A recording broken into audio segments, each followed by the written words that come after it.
el director general de Carreteras, pues ha mencionado todo un conjunto de tecnologías habilitantes, que él la ve desde la perspectiva del Ministerio de Fomento y más concretamente desde la perspectiva de la carretera, y ha mencionado pues, el BIM, la impresión 3D, la sensorización de infraestructuras, el Machine Learning, el Big Data y la analítica de datos, la realidad aumentada, entre otras.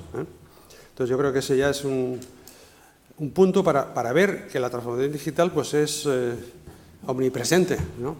y que aparecen, y desde luego pues, aparecen muy claramente en las mesas que han tenido lugar esta mañana, ¿no?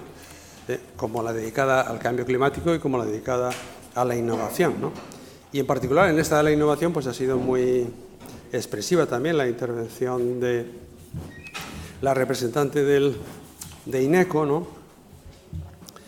Que pues nos ha comentado una pieza, yo creo, fundamental y que recoge de una manera muy clara, ¿no? el nuevo panorama que hay en las infraestructuras del transporte, como es ese plan de transporte e infraestructuras, ese plan de innovación de transporte e infraestructuras del Ministerio de Fomento para los años 2018 y 2020. O sea que yo creo que ya venimos hablando de eso, ¿no? A mí me gustaría, pues, muy brevemente señalar que, desde luego, la transformación digital es algo que se suele decir afecta a todos los sectores, sin duda, y afecta en particular al sector de las obras públicas, de la construcción y del transporte, sin duda, y en general a todas las materias a las que se dedica la ingeniería de caminos, ¿no? Entonces, también me gustaría señalar otra cosa, ¿no? Que la transformación digital, esto está muy repetido, pero es así, hay que ponerlo siempre por encima de todo. Es algo que va más allá de la tecnología, o sea, es un tema que va más allá de las tecnologías habilitadoras que decimos, ¿no? Y hay realmente pues, elementos muy importantes como la gestión del cambio y como el factor humano. Y menciono expresamente el factor humano por el hecho de que el colegio somos una asociación, el Colegio de Caminos somos una asociación de profesionales. Es muy importante en ese sentido el papel que deben de jugar estos profesionales a la hora de promover esos cambios que conlleva pues, toda la transformación digital. Sin duda alguna, pues hay sectores, ¿no? Como el de la construcción que demandan claramente, ¿no? Esa digitalización. Es uno de los sectores más atrasados. Hay un famoso estudio ya del año 2015 de McKinsey donde analiza las diferentes industrias y dice el índice de digitalización de la industria de la construcción es uno de los más bajos. Está simplemente, otro que está más bajo es simplemente la agricultura, el mundo rural. Y ve ese informe, ¿no? Más famoso ya de McKinsey, que es casi un clásico, ¿no? Ve como 5 áreas concretas de actuación. Los temas de una mayor definición a la hora de los trabajos topográficos, de la geolocalización, el BIM, el Building Information Modeling, 5G además, la colaboración digital y la movilidad, la Internet de las cosas y la analítica avanzada y el diseño orientado a los nuevos materiales y métodos de trabajo, ¿no? Entonces, sin duda alguna, eso es un ámbito muy importante porque no puede, digamos, la construcción no puede continuar siendo uno de los sectores en los que ha evolucionado menos la productividad a lo largo de los últimos 20 o 30 años, ¿no? Y, desde luego, otro de los ámbitos importantes es el transporte. El transporte es esencial y ahí pues hay muchas cosas que podemos señalar, como la movilidad como servicio, como las cuestiones relacionadas con la seguridad. No olvidemos ese gran objetivo comunitario de la visión cero, o sea, 0 muertos en 2050, me parece que es, como la sostenibilidad y el impacto ambiental. Bueno, sin más introducción por mi parte, pues quiero dar la palabra a nuestra conferenciante, nuestra invitada a esta sesión, que es doña Rosa García.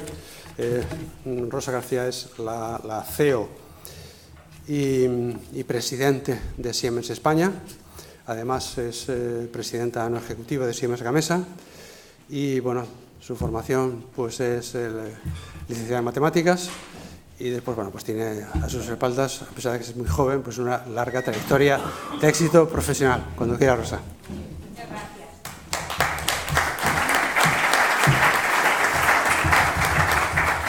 Pues muy buenas tardes a todos. Muchísimas gracias a la Universidad Menéndez Pelayo por haberme invitado, al Colegio de Ingenieros de Caminos por haberme invitado también, y a todos ustedes que han decidido venir a escuchar estos 20 minutitos de reflexión acerca de cómo la digitalización está cambiando el mundo de las infraestructuras, en vez de quedarse a aprovechar estas vistas maravillosas desde el Palacio de la Madalena. Así que muchas gracias a todos. Y voy a intentar ser...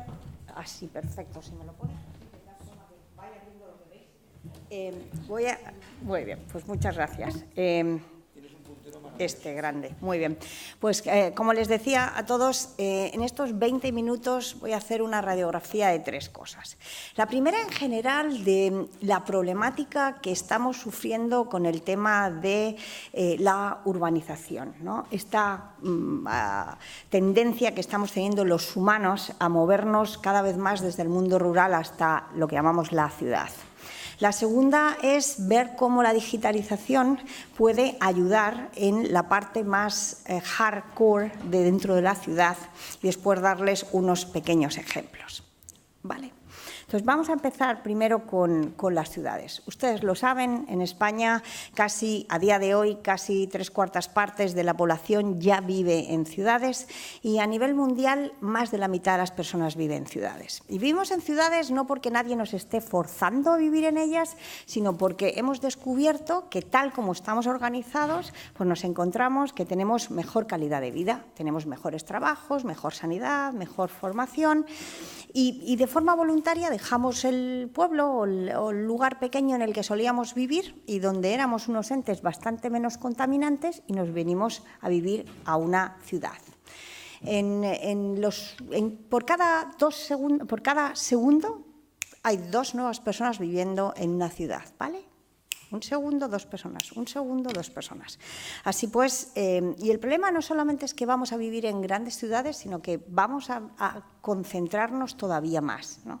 Para el año 2025 va a existir en el mundo 37 megaciudades. Megaciudad es una ciudad que va a tener 20 millones de habitantes. Mínimo, entre 20 y 40 millones de habitantes. Pónganse en perspectiva una ciudad que tendrá la mitad de la población de España o casi la totalidad de la población de España.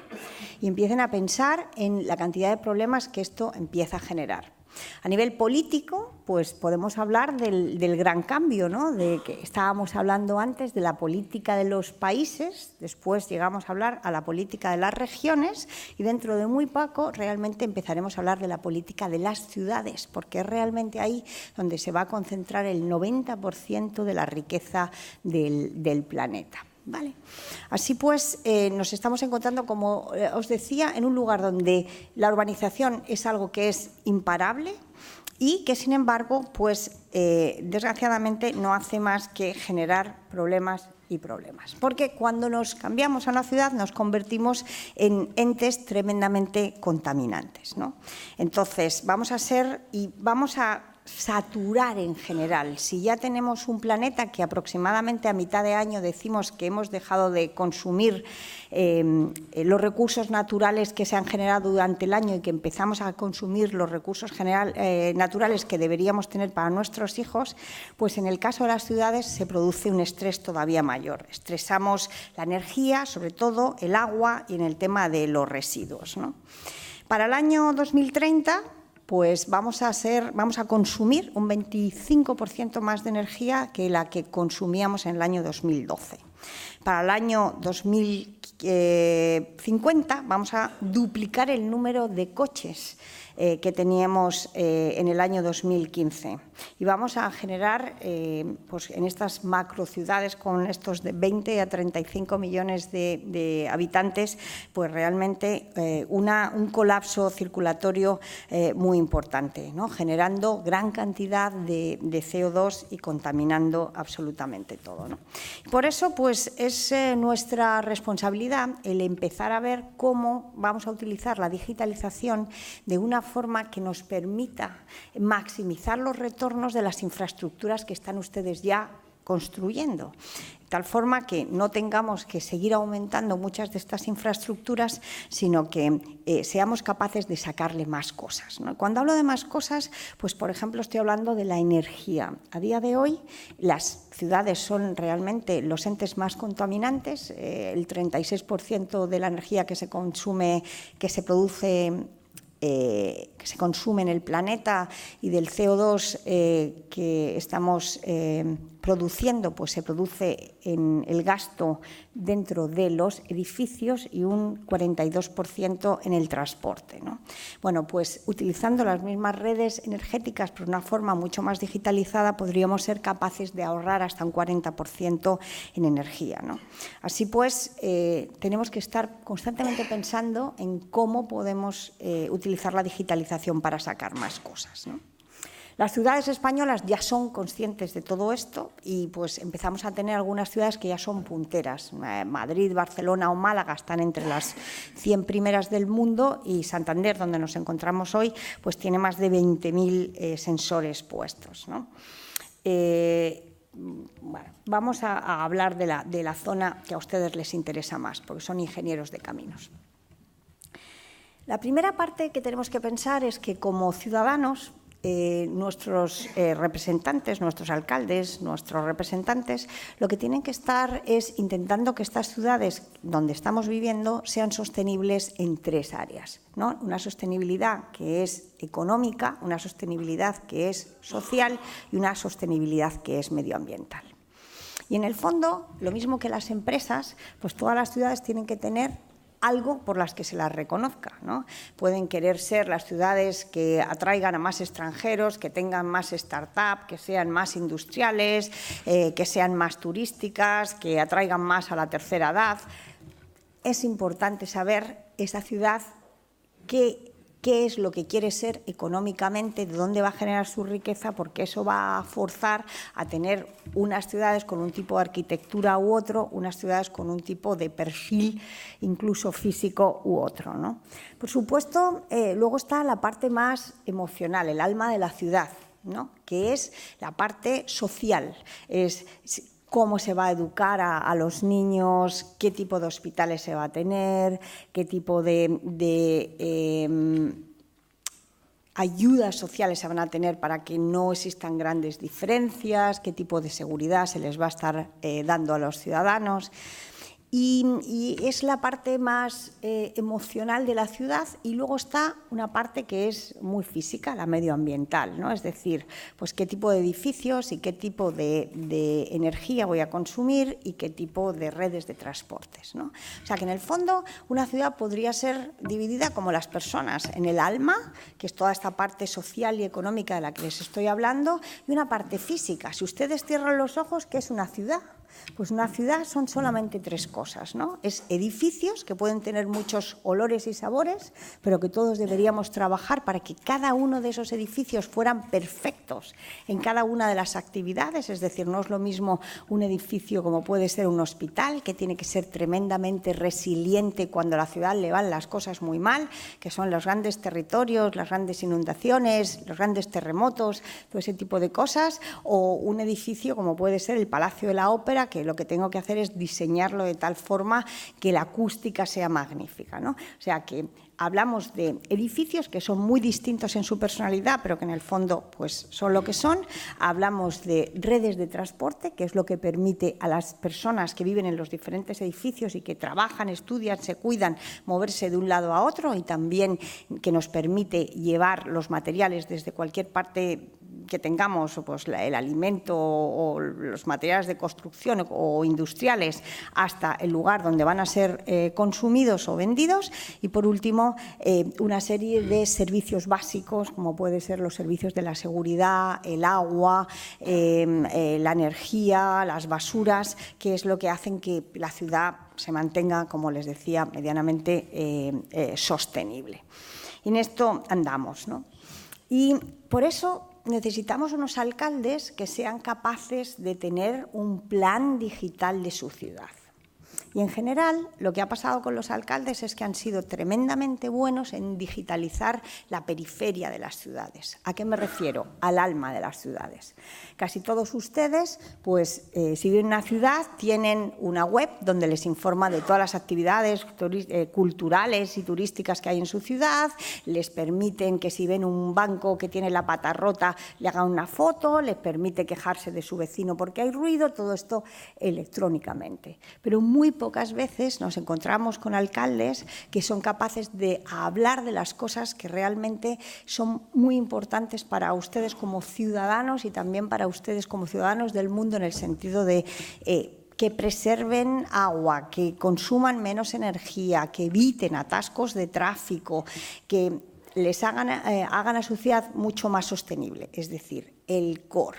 Porque el core vende poco, aunque el core sería muy bueno porque nos devolvería mucho dinerito a sus arcas y esas arcas se podrían reinvertir nuevamente en generar un mejor alma para las ciudades con esa mejora económica o social. Y así que, en el fondo, es tan sencillo como solucionar estos tres temas. Vamos a ver. Y en el fondo, cuando pensamos en una ciudad, a nivel físico ya se la he estado haciendo cada vez más simple. Diferentes tipos de edificios, diferentes tipos de transporte y una serie de servicios. Bueno, pues podríamos llegar a pensar en ello, no sé si ustedes han hecho esta reflexión, como un gran ordenador al aire libre. Porque el gran sueño que habían tenido nuestros alcaldes de toda la vida, que era poner a cada ciudadano una especie de chip en la frente para podernos tener controlados acerca de qué es lo que hacemos y dónde estamos y en qué gastamos nuestro tiempo libre, pues en el fondo ya lo han conseguido, porque casi todos los ciudadanos llevamos en el bolsillo uno, sino dos teléfonos móviles. Pero a partir de eso hemos llenado no solamente al ciudadano de chips, hemos llenado a nuestros sistemas de transportes, los coches, los trenes, los tranvías de chips, y luego hemos llenado de sensores realmente casi todo, ¿no? Hemos llenado de sensores los recogedores de basura, las papeleras, hemos llenado de sensores las depuradoras de agua y demás. Así pues, podríamos empezar a pensar en esa ciudad que tenemos que intentar analizar para ser capaz de sacar de sí lo mejor de sí mismo, como les decía, como un ordenador al aire libre que va generando millones y millones y millones de datos, ¿no? En el año pasado se generó a nivel mundial el 50% de los datos que se habían acumulado en la historia, desde que se tiene conocida la historia, pero solamente el 0,5% de esos datos se han analizado. Entonces, ¿cuándo vamos a empezar a cambiar? Cuando realmente seamos capaces de sacar de esos datos realmente la riqueza necesaria. Así que vamos a hablar un poco de qué es lo que debería pasar en las diferentes áreas de las infraestructuras. Bueno, pues podemos empezar con la movilidad. Ustedes, si son de Santander o son de una ciudad pequeña, ¿tienen idea de cuánto dinero por habitante pierde? Y digo pierde porque el dinero en atascos no es dinero que se esté invirtiendo en nada. ¿Pierde el país por cada uno de nosotros? Entre 100 y 120 euros al año es el PIB que no estamos siendo capaces de generar porque estamos metidos en un atasco. Esto si estamos en una ciudad pequeña. Si estamos en una ciudad como Madrid o Barcelona, llega hasta 1.000 euros por ciudadano. ¿De acuerdo?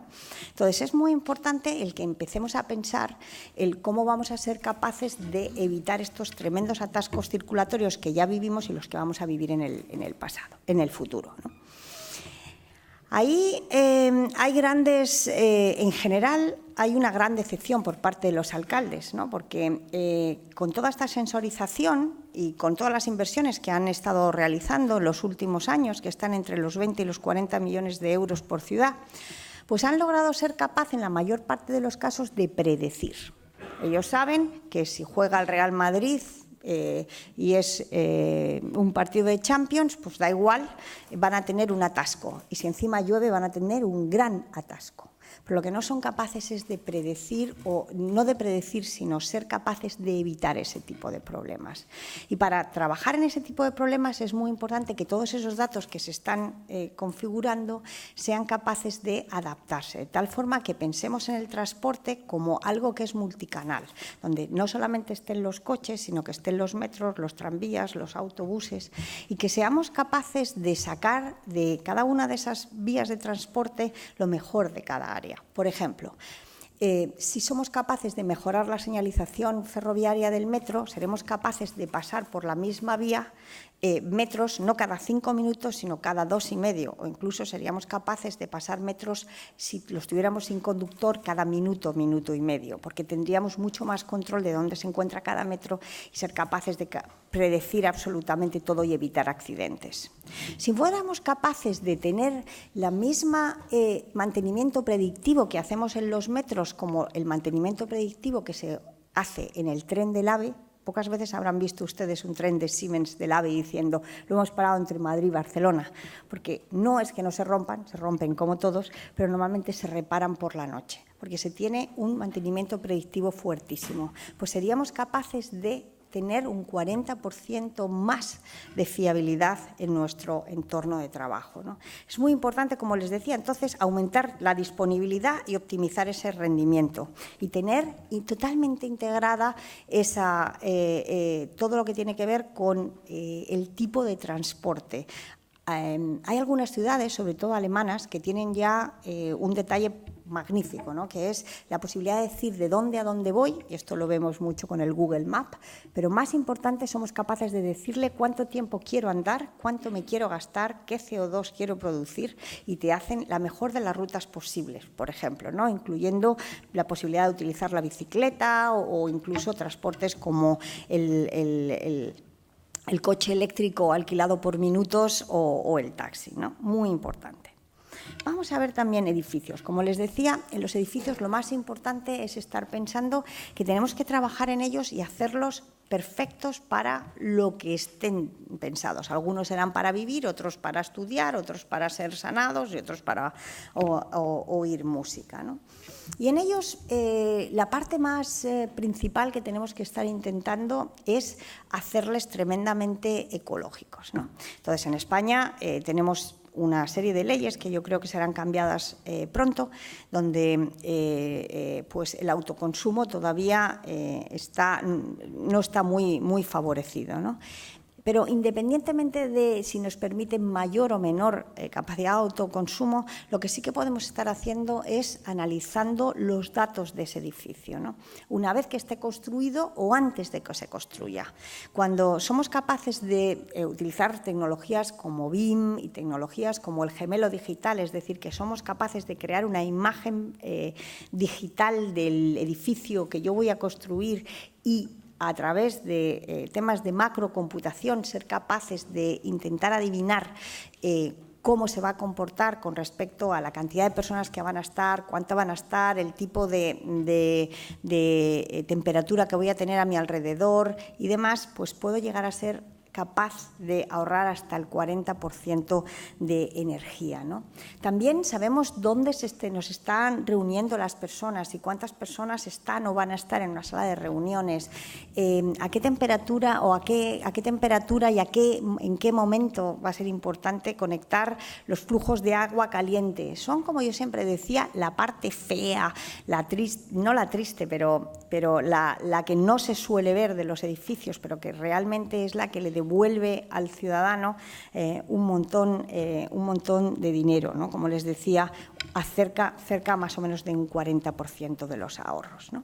También tenemos lo que tiene que ver en general con las redes de infraestructura. Aquí podía estarles hablando de la energética y hacer que todos los edificios pues, pudieran ser lo más prosumidores posibles, ¿no? Y en esto pues, ya lo estamos haciendo en poner energía solar, que a día de hoy empieza a ser bastante más eficiente, e incluso empezar a utilizar el blockchain para vender energía a otros edificios de la misma zona, por ejemplo, o incluso crear microgrids en ciertas universidades o en ciertos barrios. Hay un barrio austríaco ahora mismo que se ha creado, que es totalmente sostenible, con casas de protección oficial, donde se están analizando los datos constantemente de consumo energético que están utilizando para planificar cómo mejorar la energía del resto de los barrios en Austria en general, ¿no? Pero en España nos estamos quedando atrás. Realmente microgrids están implantadas en muchos países del mundo, particularmente en muchos países europeos, y aquí todavía no hemos empezado a hacer nuestros pinitos, y va a ser realmente muy importante, ¿no? Crear este tipo de algoritmos que nos permite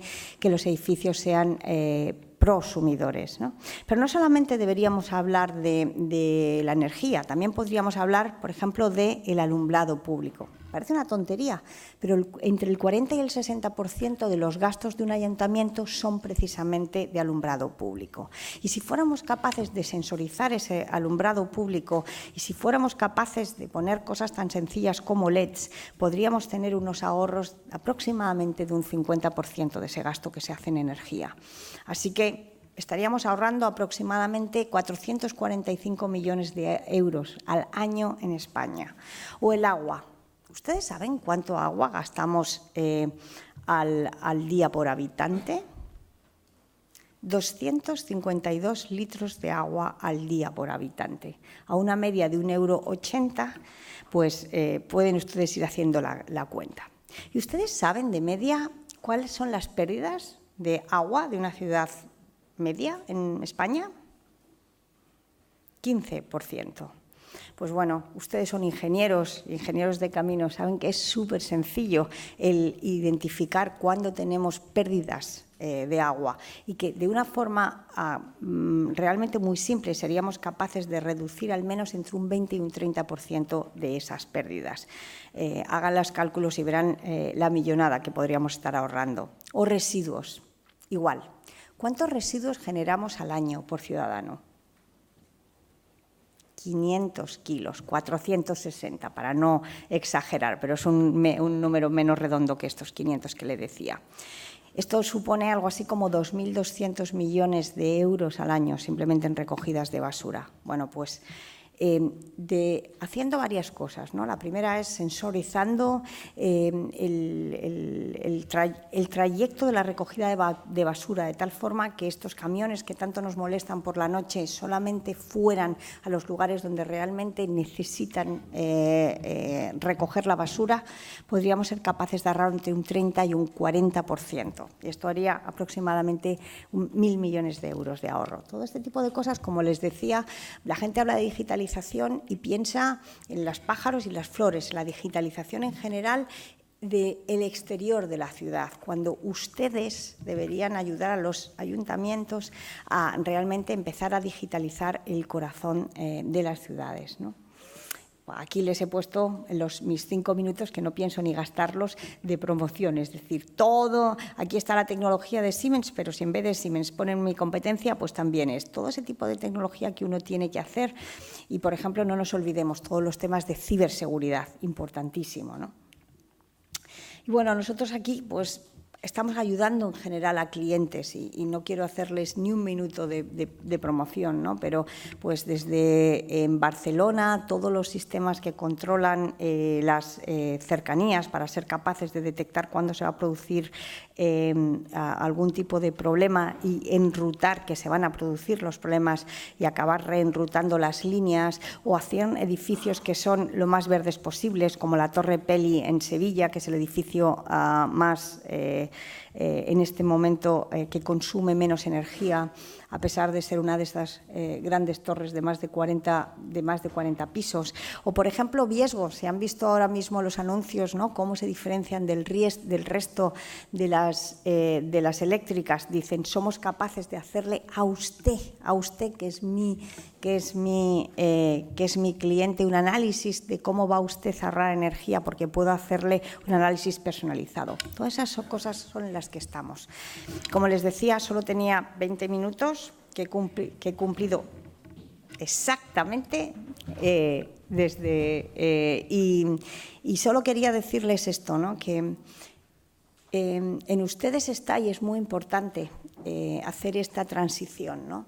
De ser estos ingenieros en los que se preocupaban de los materiales, se preocupaban del diseño, se preocupaban de que no se les caiga un puente, que todo eso sigue siendo muy, muy importante, pero que a día de hoy tenemos que dar ese paso y empezar a meternos en nuevas tecnologías que hasta ahora no conocíamos, y la importancia del blockchain y de la sensórica y de los sistemas operativos de bases de datos en la nube y de la inteligencia artificial y del 3D, porque realmente son ustedes los que van a poder hacer que estas ciudades donde todos queremos vivir, pues realmente sean vivibles y que no hagamos tal consumo de los sistemas del planeta que podamos dejarle un planeta más sano a nuestros hijos. Así que en sus manos encomendamos nuestro alma, o al menos nuestras ciudades.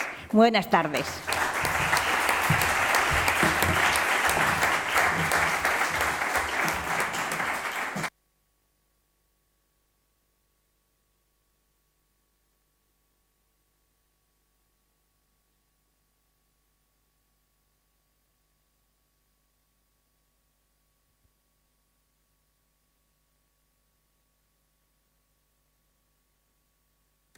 Hola. Sí.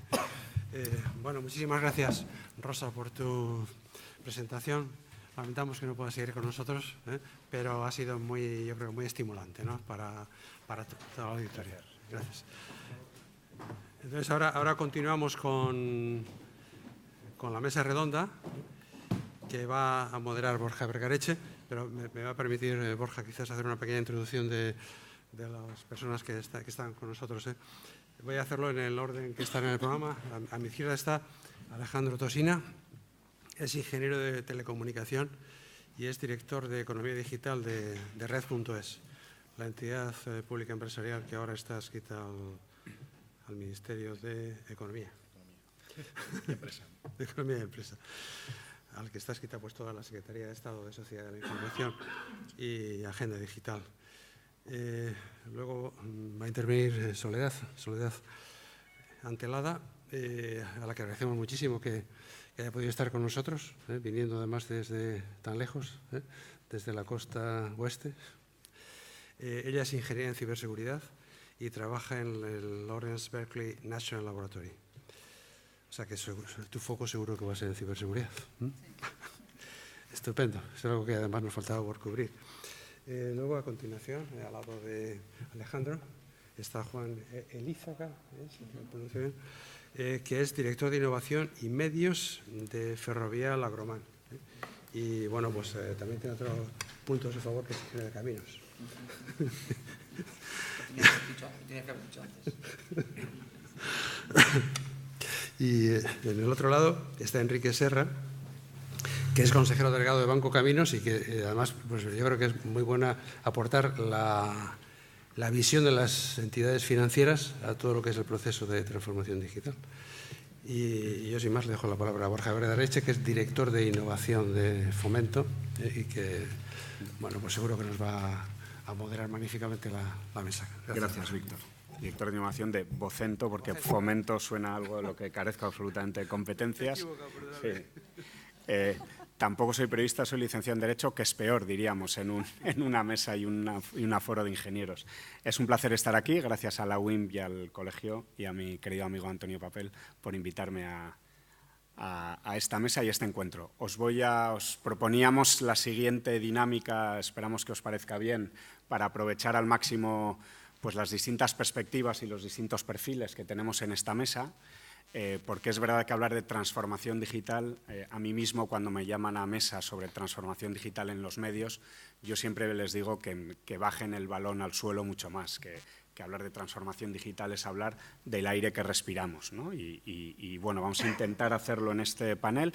Van a hacer una primera intervención de 5 a 7 minutos relajada pero disciplinada. Les he tensionado un poco, pero bueno, tenemos tiempo, o sea que yo creo que es interesante que puedan aportar su perspectiva inicial con la idea de centrarnos luego en 2 o 3 puntos más concretos que yo creo que siempre es interesante aterrizarlo un poco en un par de temas que nos podamos llevar como como titulares de la sesión y, por supuesto, con la participación que queráis tener a quienes estáis en ese lado. Vamos a seguir el orden del programa, si os parece. Vamos a empezar con Alejandro.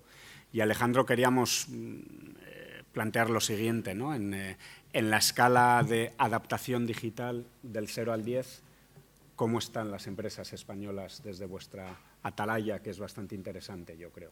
¿Y qué les falta, ¿no? Yo creo que lo interesante hoy también es apuntar un poco y priorizar aquello que nos falta. Pues muchas gracias. Buenas tardes a todos. Ya me han presentado Víctor anteriormente, pero bueno, siempre me gusta empezar contando qué es Red.es y cómo afectamos a lo que es el ecosistema. Red.es, siempre que hago una presentación, me gustaría pensar que todo el mundo nos conoce y está ávido de lo que podemos contar. Lo segundo suele ser verdad porque al final hablamos de dinero, no hablamos de ayudas públicas, pero lo primero no es siempre cierto, ¿no? Red.es es la agencia digital del Gobierno.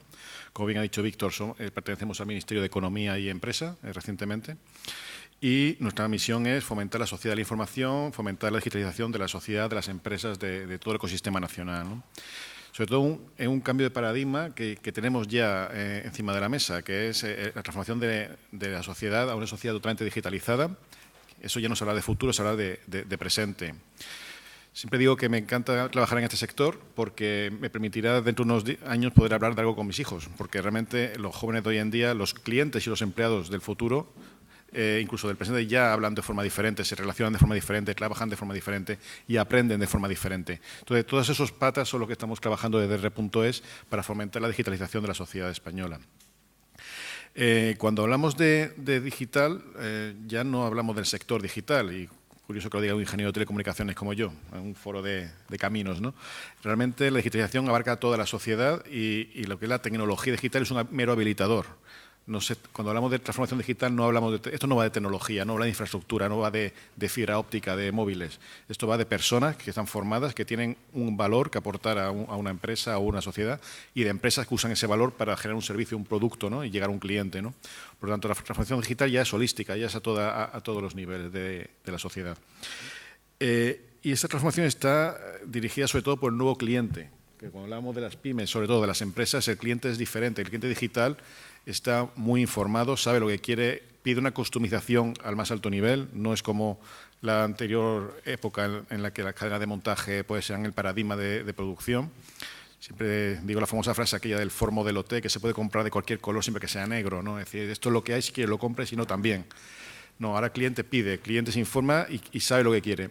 Y lo peor, bueno, o lo mejor, es que luego prescribe. Es decir, la viralidad que permiten las redes sociales hace que un buen servicio, un mal servicio llegue muy lejos, ¿no? Y puede fastidiar todo un buen plan de negocio perfectamente montado simplemente por una serie de malos comentarios en Internet. Por lo tanto, eso hay que cuidarlo. La pyme digital es importante que esté en el mundo digital, evidentemente, porque nuestro cliente está demostrado que son más eficientes, que generan más empleo, que se internacionalizan más y tienen más facturación. Incluso en nuestros propios programas de ayudas hemos comprobado esa realidad. Pero necesita estar muy bien adaptada a los nuevos procesos, a las nuevas relaciones que se han generado a través de las redes. Por lo tanto, para ello necesita dos cosas fundamentalmente. Necesita talento y modelo de negocio adaptados a la nueva realidad. Y de eso va la transformación digital. La tecnología está ahí, es un habilitador, igual que los datos, igual que el talento, pero al final hay que implementar un modelo de negocio que sea rentable, sostenible y escalable en un nuevo entorno, que es el digital, ¿no? Entonces, Red.es, ¿qué está haciendo ahora mismo? ¿Qué ha identificado y qué quiere hacer? Hay dos patas fundamentales que he comentado, talento y empresa. La parte del talento tenemos una importante carencia, ¿no? Voy un poco al hilo de lo que me preguntabas en el momento, ¿no? Es una gran barrera que tenemos para la digitalización. No existen ahora mismo talento en el número suficiente como para acometer los proyectos digitales de las empresas españolas y europeas. Está constatado. Hay aproximadamente un 40% de los empleadores europeos no encuentran perfiles profesionales para sus proyectos y eso está lastrando el crecimiento económico de estas empresas, ¿no? Hace poco tenía una misión de empresas de Zaragoza pidiéndome, por favor, que pudiéramos mandarle gente formada, gente preparada, porque no tenían profesionales en Zaragoza para desarrollar sus empresas. ¿Qué está haciendo Red.es? Bueno, hemos identificado una serie de necesidades y sobre todo necesidades desde el punto de vista del cliente, del talento, que es la empresa. Es decir, la demanda es la que manda.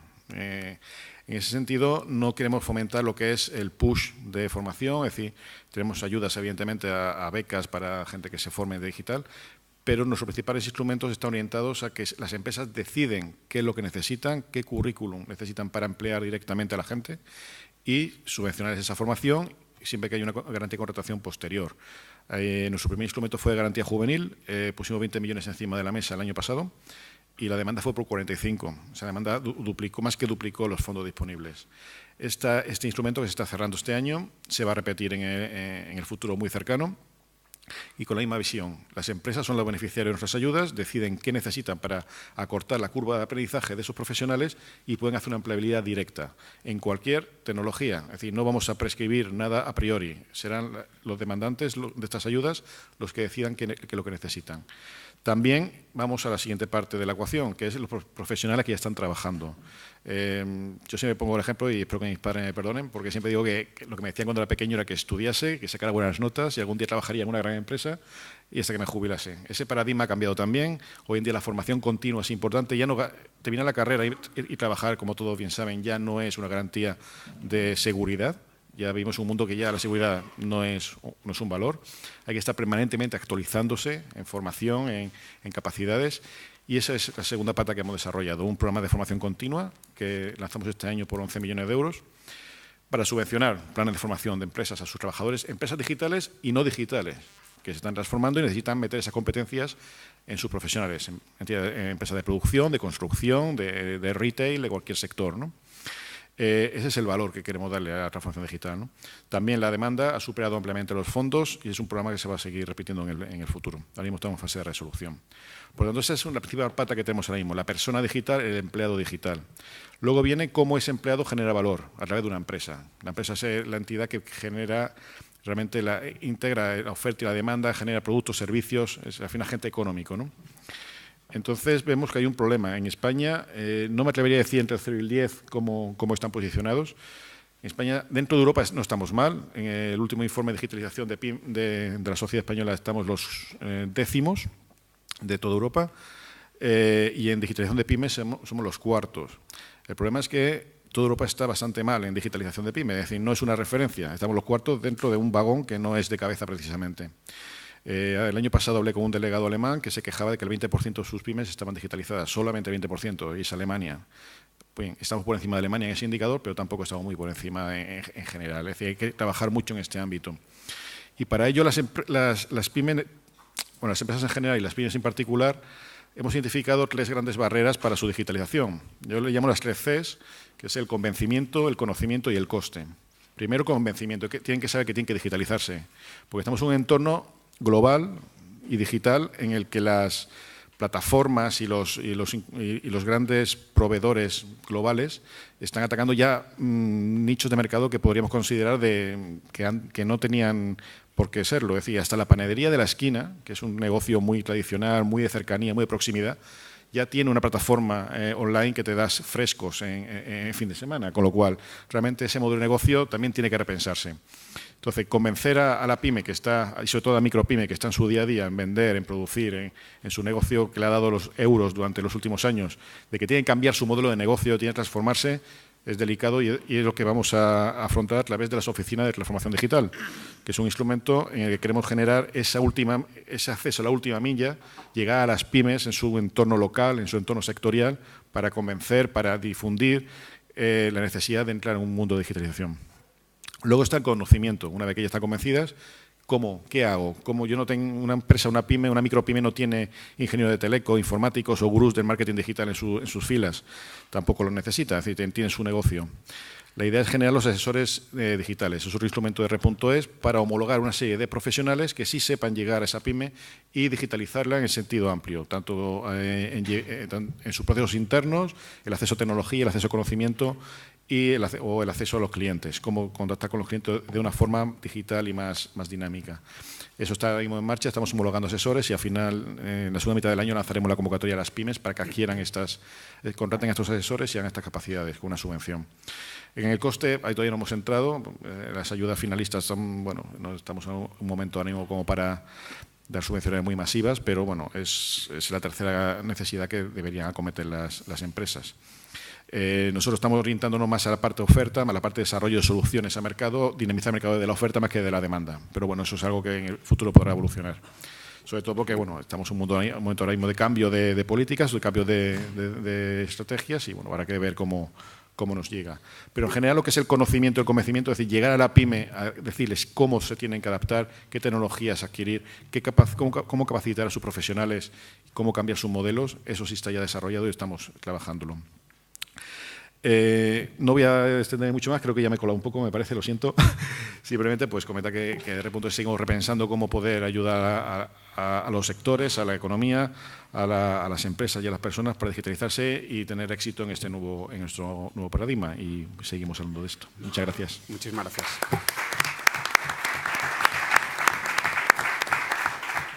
Gracias, Alejandro. Vamos a pasar ahora a Soledad Antelada. Soledad es ingeniera informática y es una de las especialistas en ciberseguridad, lo comentaba Víctor, del Berkeley Lab, que es un centro ubicado en una universidad, pero dependiente del Departamento de Energía de Estados Unidos, que ya de por sí me parece interesante.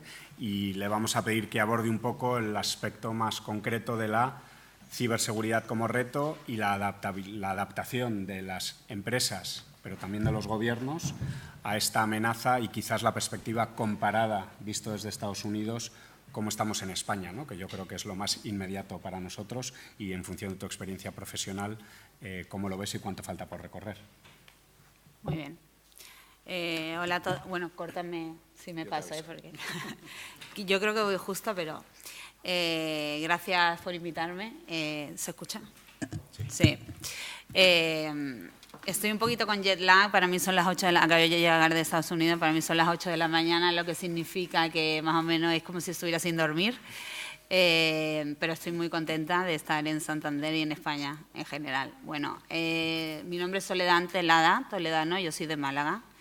Os doy un poquito de background sobre lo que hago para que entendáis mejor. Me fui hace 7 años a Estados Unidos y soy ingeniera en ciberseguridad para el Departamento de Energía del Gobierno. Trabajo en un lugar que se llama Lawrence Berkeley National Laboratory, que pertenece al Departamento de Energía y está gestionado por la Universidad de Berkeley. Bueno, os explico un poco qué significa eso. La Universidad de Berkeley pues no necesita presentación. Evidentemente, el Departamento de Energía es lo que vendría a ser el Ministerio de la Energía. Para el CIMEL español es como un ministerio. Y trabaja codo con el Departamento de Defensa en algunas materias, en otras pues solamente es investigación científica, ¿no? El Departamento de Energía lleva todo lo que son el desarrollo y la investigación sobre la energía, especialmente la energía nuclear. Es el que controla toda la materia nuclear, todos los programas de desarrollo nuclear, construye los reactores nucleares de la Armada, por ejemplo, también, y gestiona, por ejemplo, también las reservas de petróleo del país, ¿no? Eso por un lado, es lo que el Departamento de Energía hace. Por otro lado, realiza una labor muy importante, que es donde yo encajo, que es todo lo que es el desarrollo científico de Estados Unidos. En materia multidisciplinar de la ciencia, ¿no? O sea, Estados Unidos evidentemente es la primera potencia mundial todavía y controla, para ello lo que hace es controlar la energía y controlar la ciencia y el avance tecnológico, ¿no? Eso es primordial en ese país y se tiene muy claro que así es como se controla el mundo directamente, ¿no? Entonces, lo que hace el Departamento de Energía respecto al desarrollo de ciencia, tiene unos centros a lo largo y ancho de todo el país que se llaman laboratorios. Los laboratorios serían como unos parques tecnológicos, unos campuses en los que se desarrolla toda esta investigación, ¿no? O sea, hay unos 15 en la costa este, en el sur, en el centro del país. Algunos son muy famosos, ¿no? Como por ejemplo el Centro de los Álamos, en el que más o menos se inició todo lo que fue la bomba atómica y todo eso. Y la diferencia entre unos y otros es que unos son clasificados, digamos, top secret, ¿no? Todo el desarrollo que se realiza ahí pues es de alta seguridad nacional, y otros son non-classified, ¿no? No clasificados, que es en uno de esos es en el que yo trabajo, ¿no? Quiere decir que la investigación científica es, entre comillas, pública, se da información sobre todo lo que allí se hace y sobre todo se colabora con otros centros del mundo, ¿no? Con muchísimas universidades del mundo y otros centros de investigación, como por ejemplo el CERN, ¿no? Que está es el Centro de Investigación Nuclear de Europa.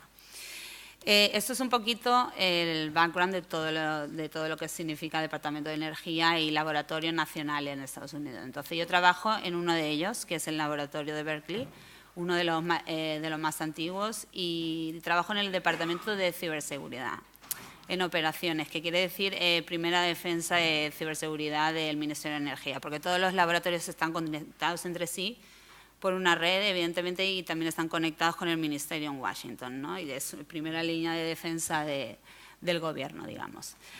Esto ha sido a grandes rasgos, ¿no? Lo que mis tareas de desarrollo. Luego en preguntas me podéis preguntar todas las actividades que realizamos. Yo os puedo contar en temas de ciberseguridad a nivel tecnológico y de innovación todo lo que se está utilizando allí. Y bueno, respecto a la pregunta que tú me planteabas sobre si la sociedad y las empresas están preparadas para todo lo que está pasando ahora sobre ciberseguridad, bueno, en España yo diría que no, pero realmente diría que no en todas partes del mundo. O sea, en Estados Unidos la ciberseguridad es prioritaria, independientemente de la administración, sean republicanos o demócratas, está muy claro de que es prioridad nacional, ¿no? Y se dan muchísimos recursos a nivel económico como de talento, pero aún así todavía hay flaquezas, ¿no? Todavía pasan grandes desastres como lo que pasó, los desastres que pasaron en materia de ciberseguridad el año pasado, que uno fue la famosa filtración de herramientas de la NSA, por ejemplo, que al final se utilizó de manera global en ataques de ransomware, que todos conocemos ya lo que pasó, del WannaCry, todo el Petya, non-Petya, que son secuestros de los datos pueden ser de un laptop o una computadora normal o de infraestructuras críticas, como por ejemplo un hospital, ¿no? Pasaron cosas como, por ejemplo, la filtración de datos de unos 200 millones de votantes para las elecciones en Estados Unidos. También hubo en materia financiera la filtración de datos personales, de identificación personal de 150 millones de personas en los sistemas de crédito de Estados Unidos. Las empresas que manejan el crédito, una de ellas se llama Equinax. Bueno, estos son grandes brechas de datos que todavía pasan y que van a pasar a medida que pasa el tiempo muchísimo más, incluso poniendo recursos en la ciberseguridad, ¿no? Hay un gran problema que es la falta de personal cualificado. Hay 1 millón de puestos en este momento abiertos en Estados Unidos esperando gente, y a nivel mundial creo que son 6 millones, ¿no? De puestos de trabajo demandados para trabajar en ciberseguridad, y no se encuentra gente, ¿no? O sea, hay un problema muy grande, y es que las empresas no han estado, las empresas y gobiernos, organizaciones, hablo de todo en general, no han estado en su momento a ello, ¿no? No han puesto los recursos que tenían que poner para formar gente, y todo está evolucionando de una manera tan rápida que, bueno, nos está pillando el toro no solo a España, sino a todo el mundo, ¿no? Lo último que ha pasado al final en este año, que ha sido lo más así llamativo, ha sido el caso de Cambridge Analytica, ¿no? Que se ha visto que influencia, aprovechando una brecha de privacidad, que no es una brecha de datos, una brecha de privacidad en Facebook, se tomó ventaja sobre ello para influenciar en las elecciones de Estados Unidos, que no es poco, y en muchísimos otros procesos, como por ejemplo el Brexit, ¿no?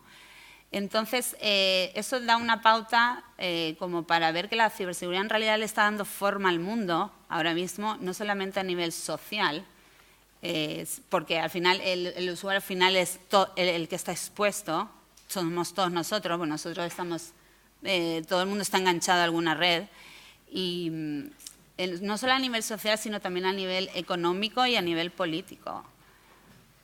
La ciberseguridad lo que está en el underground, que ya no están hace 10 años estaban en el underground, nadie sabía lo que estaba pasando. Bueno, ahora ya está en la superficie, todo el mundo lo puede ver, ya está en las noticias, pero realmente es lo que está manejando el mundo, ¿no? Y está avanzando a una velocidad muy, muy, muy, muy rápida. Eso. Puedo seguir, ¿eh? Qué inquietante final, Puedo seguir.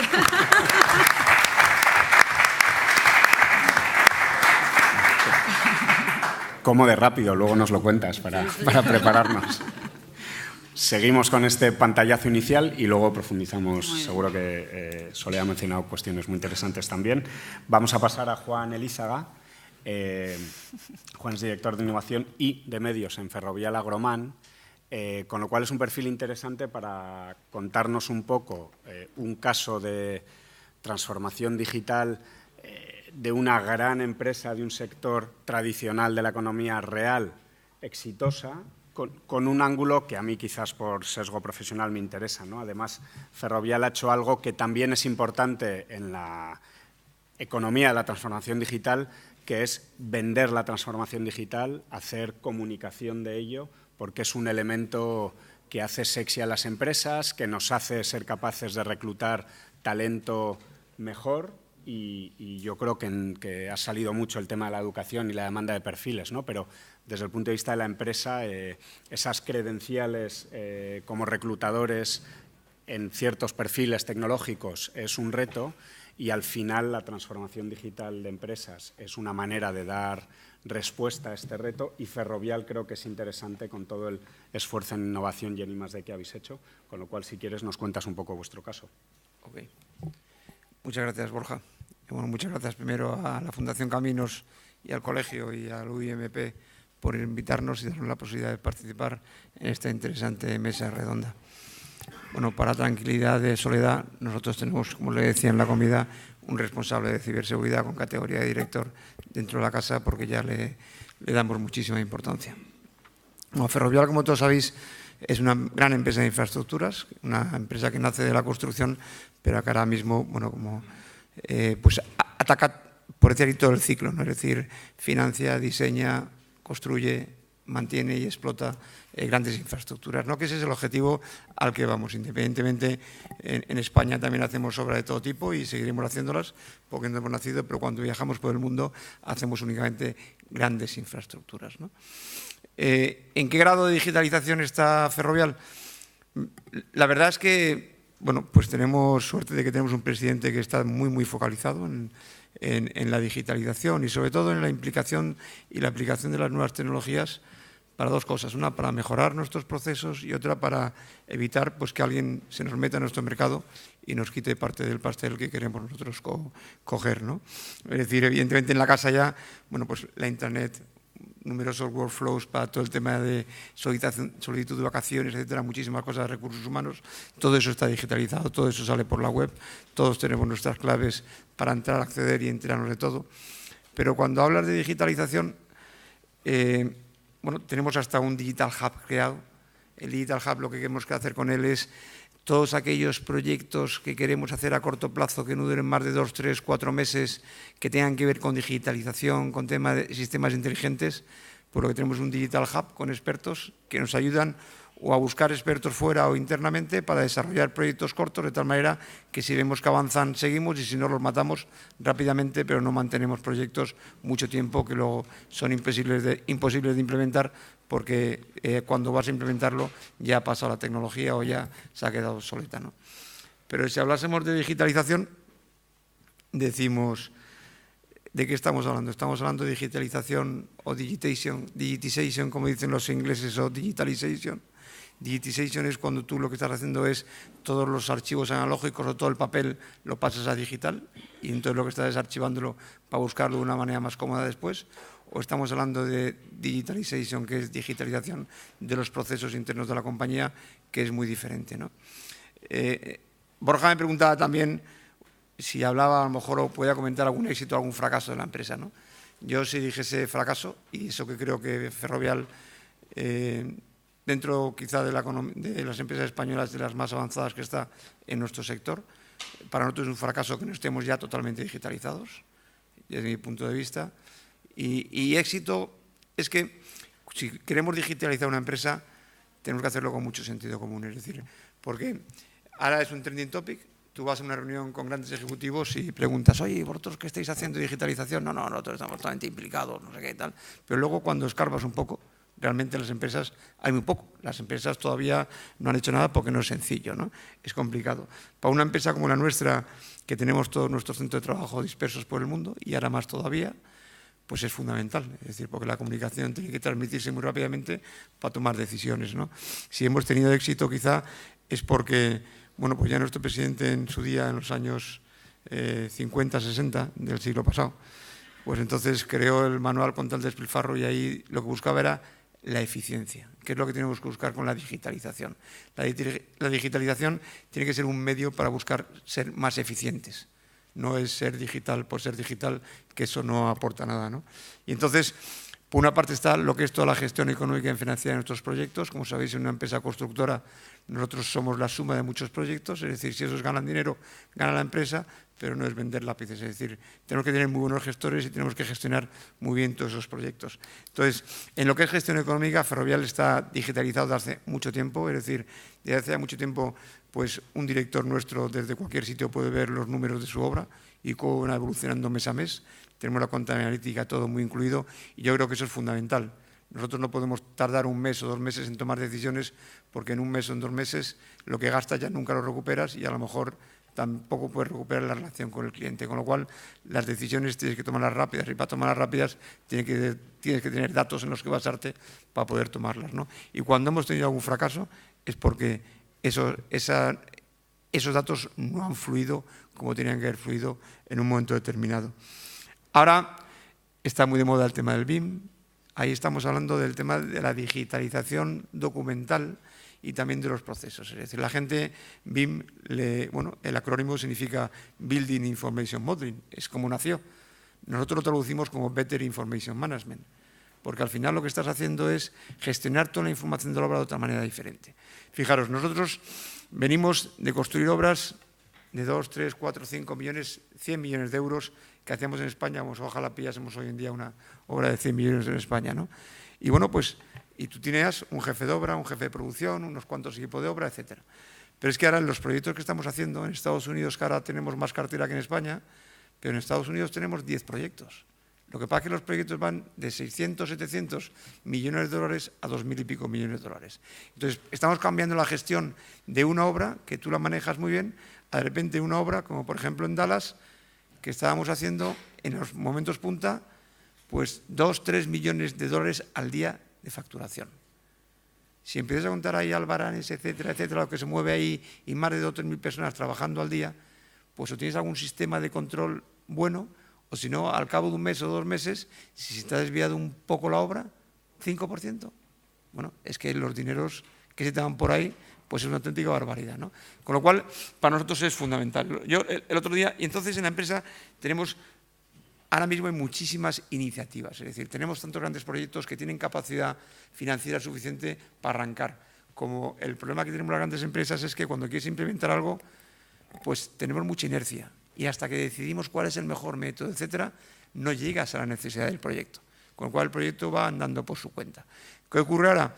Pues uno de los sistemas que ha hecho nuestro consejo delegado de la constructora, Alejandro La Joya, es coger, y bueno, pues ha metido en el último año a todos los directivos, todos los directores que dependemos de él, pues en nuestro porcentaje de ingreso de bonus nos ha metido un KPI que es digitalización de tu dirección. Con lo cual estamos todos como motos por digitalizar, ¿no? Os podéis imaginar, ¿no? Es el método más efectivo que hay ahora mismo, ¿no? Porque al final es un tema de cultura, ¿no? Pero bueno, luego hay que ser práctico. Entonces, fijaros que lo que estamos haciendo ahora es un update, estamos buscando el estado del arte de qué es lo que estamos haciendo en todos los proyectos. Porque lo que queremos buscar es, no, a lo mejor no podemos buscar algo homogéneo en todos los países, pero a lo mejor sí algo para Estados Unidos, sí algo para el UK, algo específico a España, porque los proyectos son diferentes. Y ahora estamos en un proceso de reflexión exactamente de qué tenemos en cada caso. Conjuntamente lo estamos mirando, en este caso lo lidera mi dirección, pero que tenemos hecho muchísimas cosas. Lo que pasa es que es lo que nos puede abocar al fracaso, ¿no? Porque nosotros tenemos que unificar lo máximo posible para que realmente ser eficientes, ¿no? Hombre, ahora en el tema del BIM, por ejemplo, y la implicación, pues Ferrovial ahora mismo, pues en España, no en el mundo, en España sí que es una empresa señera en el tema. También nos ha venido muy bien estar muy implicados en Inglaterra, porque allí fue un mandatorio hace unos años, aunque lo implementamos de diferente manera. Es decir, en Inglaterra y en UK es un mandatorio y lo hacemos con perdón por huevos. En cambio, porque no hay más remedio que hacerlo, aunque hay veces que lo implementas así, pero no le buscas la eficacia que necesitas, es decir, porque al final tienes que cumplir unos parámetros que te imponen. En España lo hemos implementado de una manera diferente. En España le hemos explicado a todos los jefes de obra qué implica, qué significa y qué te aporta de valor. Y luego lo que hemos hecho ha sido estar a la espera y nos están desbordando las expectativas y las peticiones para aplicarlo, ¿no?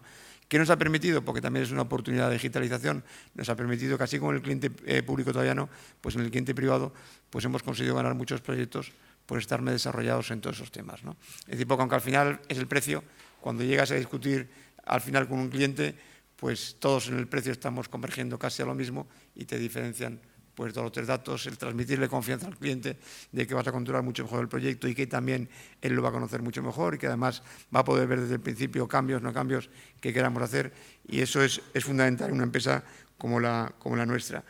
Pero fijaros, lo que sí que es verdad es que en un proceso nuestro tan internacionalizado, en que decíamos que el 85% es fuera, pues ya tenemos que compararnos con nuestros competidores multinacionales, ¿no? Y para eso ha sido fundamental también, para una empresa como la nuestra, pues pertenecer a asociaciones como ENCOR, que lo comentaba con Pepe al mediodía. ENCOR es una asociación que estamos 22 grandes constructoras europeas, y cuando digo grandes me refiero a grandes estilo Bouygues, Van, Dragados, Ferrovial, Strabag, Skanska, Uponor, etcétera, grandes compañías europeas, en que lo que hacemos es un benchmarking y también compartimos mejores prácticas, hacemos temas de innovación, pero fijaros que tenemos un grupo de trabajo creado exclusivamente que se llama Virtual Construction Platform. En lo que estamos metidos ahí es a compartir entre nosotros, a convocar también a los grandes proveedores, los Autodesk, los Bentley, etcétera, para transmitirles cuáles son las necesidades que queremos implementar en la industria, no la que ellos quieren que implementemos nosotros, porque al final hay muchas veces que nos dan aplicaciones que nos permiten 200.000 facilidades para hacer y cuando al final usas 5 o 6, con lo cual lo que queremos es que se focalicen en las nuestras, que son importantísimos para hacerlo. Y luego, por otra parte, tenemos que tener muchísimo cuidado. Hay una frase que dice nuestro presidente que es que la bala que no ves es la que te mata, ¿no? Y entonces, pues nos pueden venir en el mercado por todas partes. Fijaros, cuando hablamos de digitalización, en nuestro sector construcción, realmente lo que vamos a obtener es mejoras de nuestros procesos. Cuando hablamos de otros sectores, aparte de mejorar otros procesos, son nuevos negocios.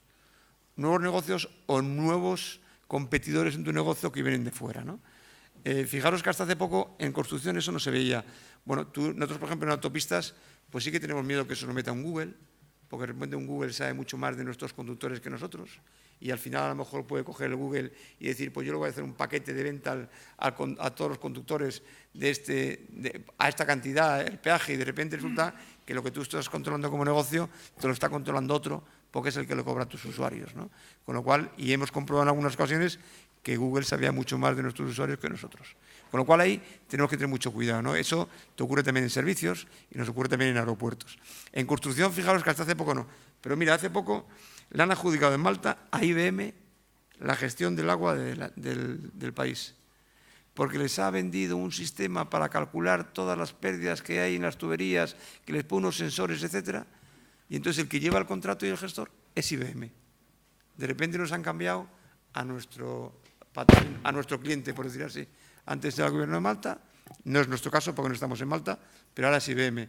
O tienes, por ejemplo, tenía que otro ejemplo, Orange, una empresa de telecomunicaciones, pues la acaban de adjudicar, no sé decir ahora porque no lo he apuntado, una construcción de unas universidades, no me acuerdo qué país. Porque está vendiendo también un tema de sistema de eficiencia energética y de instalaciones y de mantenimiento, etcétera. Entonces, de repente ves que se te meten otros partners diferentes de tu negocio que te descolocan, ¿no? Y algo que tienes controlado, de repente te descontrola. Con lo cual, tenemos que tener muchísimo cuidado y tenemos que mirar en nuestro alrededor y ser muy proactivos, intentar buscar, fijaros qué necesita nuestro cliente y si no, crear necesidades al cliente, digámoslo así. Y si le creo esas necesidades, luego además yo las creo y encima le hago el favor de que las solucione, ¿no? Con lo cual eso también, y la digitalización puede ser un medio para conseguirlo. ¿Me ha pasado ya tiempo, Borja, o no? Sí, bueno, entonces luego la pregunta si queréis os cuento más cosas. Gracias, Juan.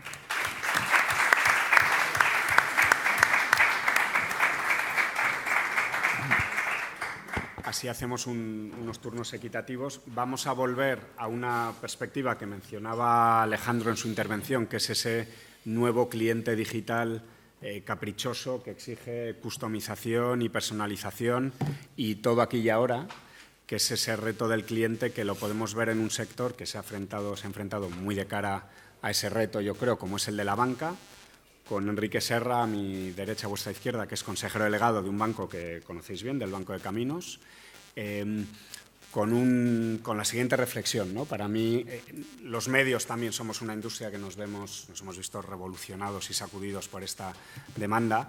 Quizás para mí el paradigma del obseso exitoso es Jeff Bezos, y es muy interesante leer cada año la letra anual a sus accionistas. Jeff Bezos llevan 20 años de vida, ha situado esta obsesión por el cliente en el centro de toda su vida corporativa y tiene esta frase que a mí me parece terrorífica y fascinante, ¿no? Que me la vas a pisar.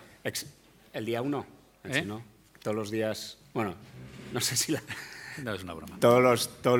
Bezos exige a sus empleados, ¿no? Que actúen de esta manera, y si te la piso la extiendes tú, que todos los días sean el día 1, porque el día 2 es el primer día del camino que conduce a tu desaparición.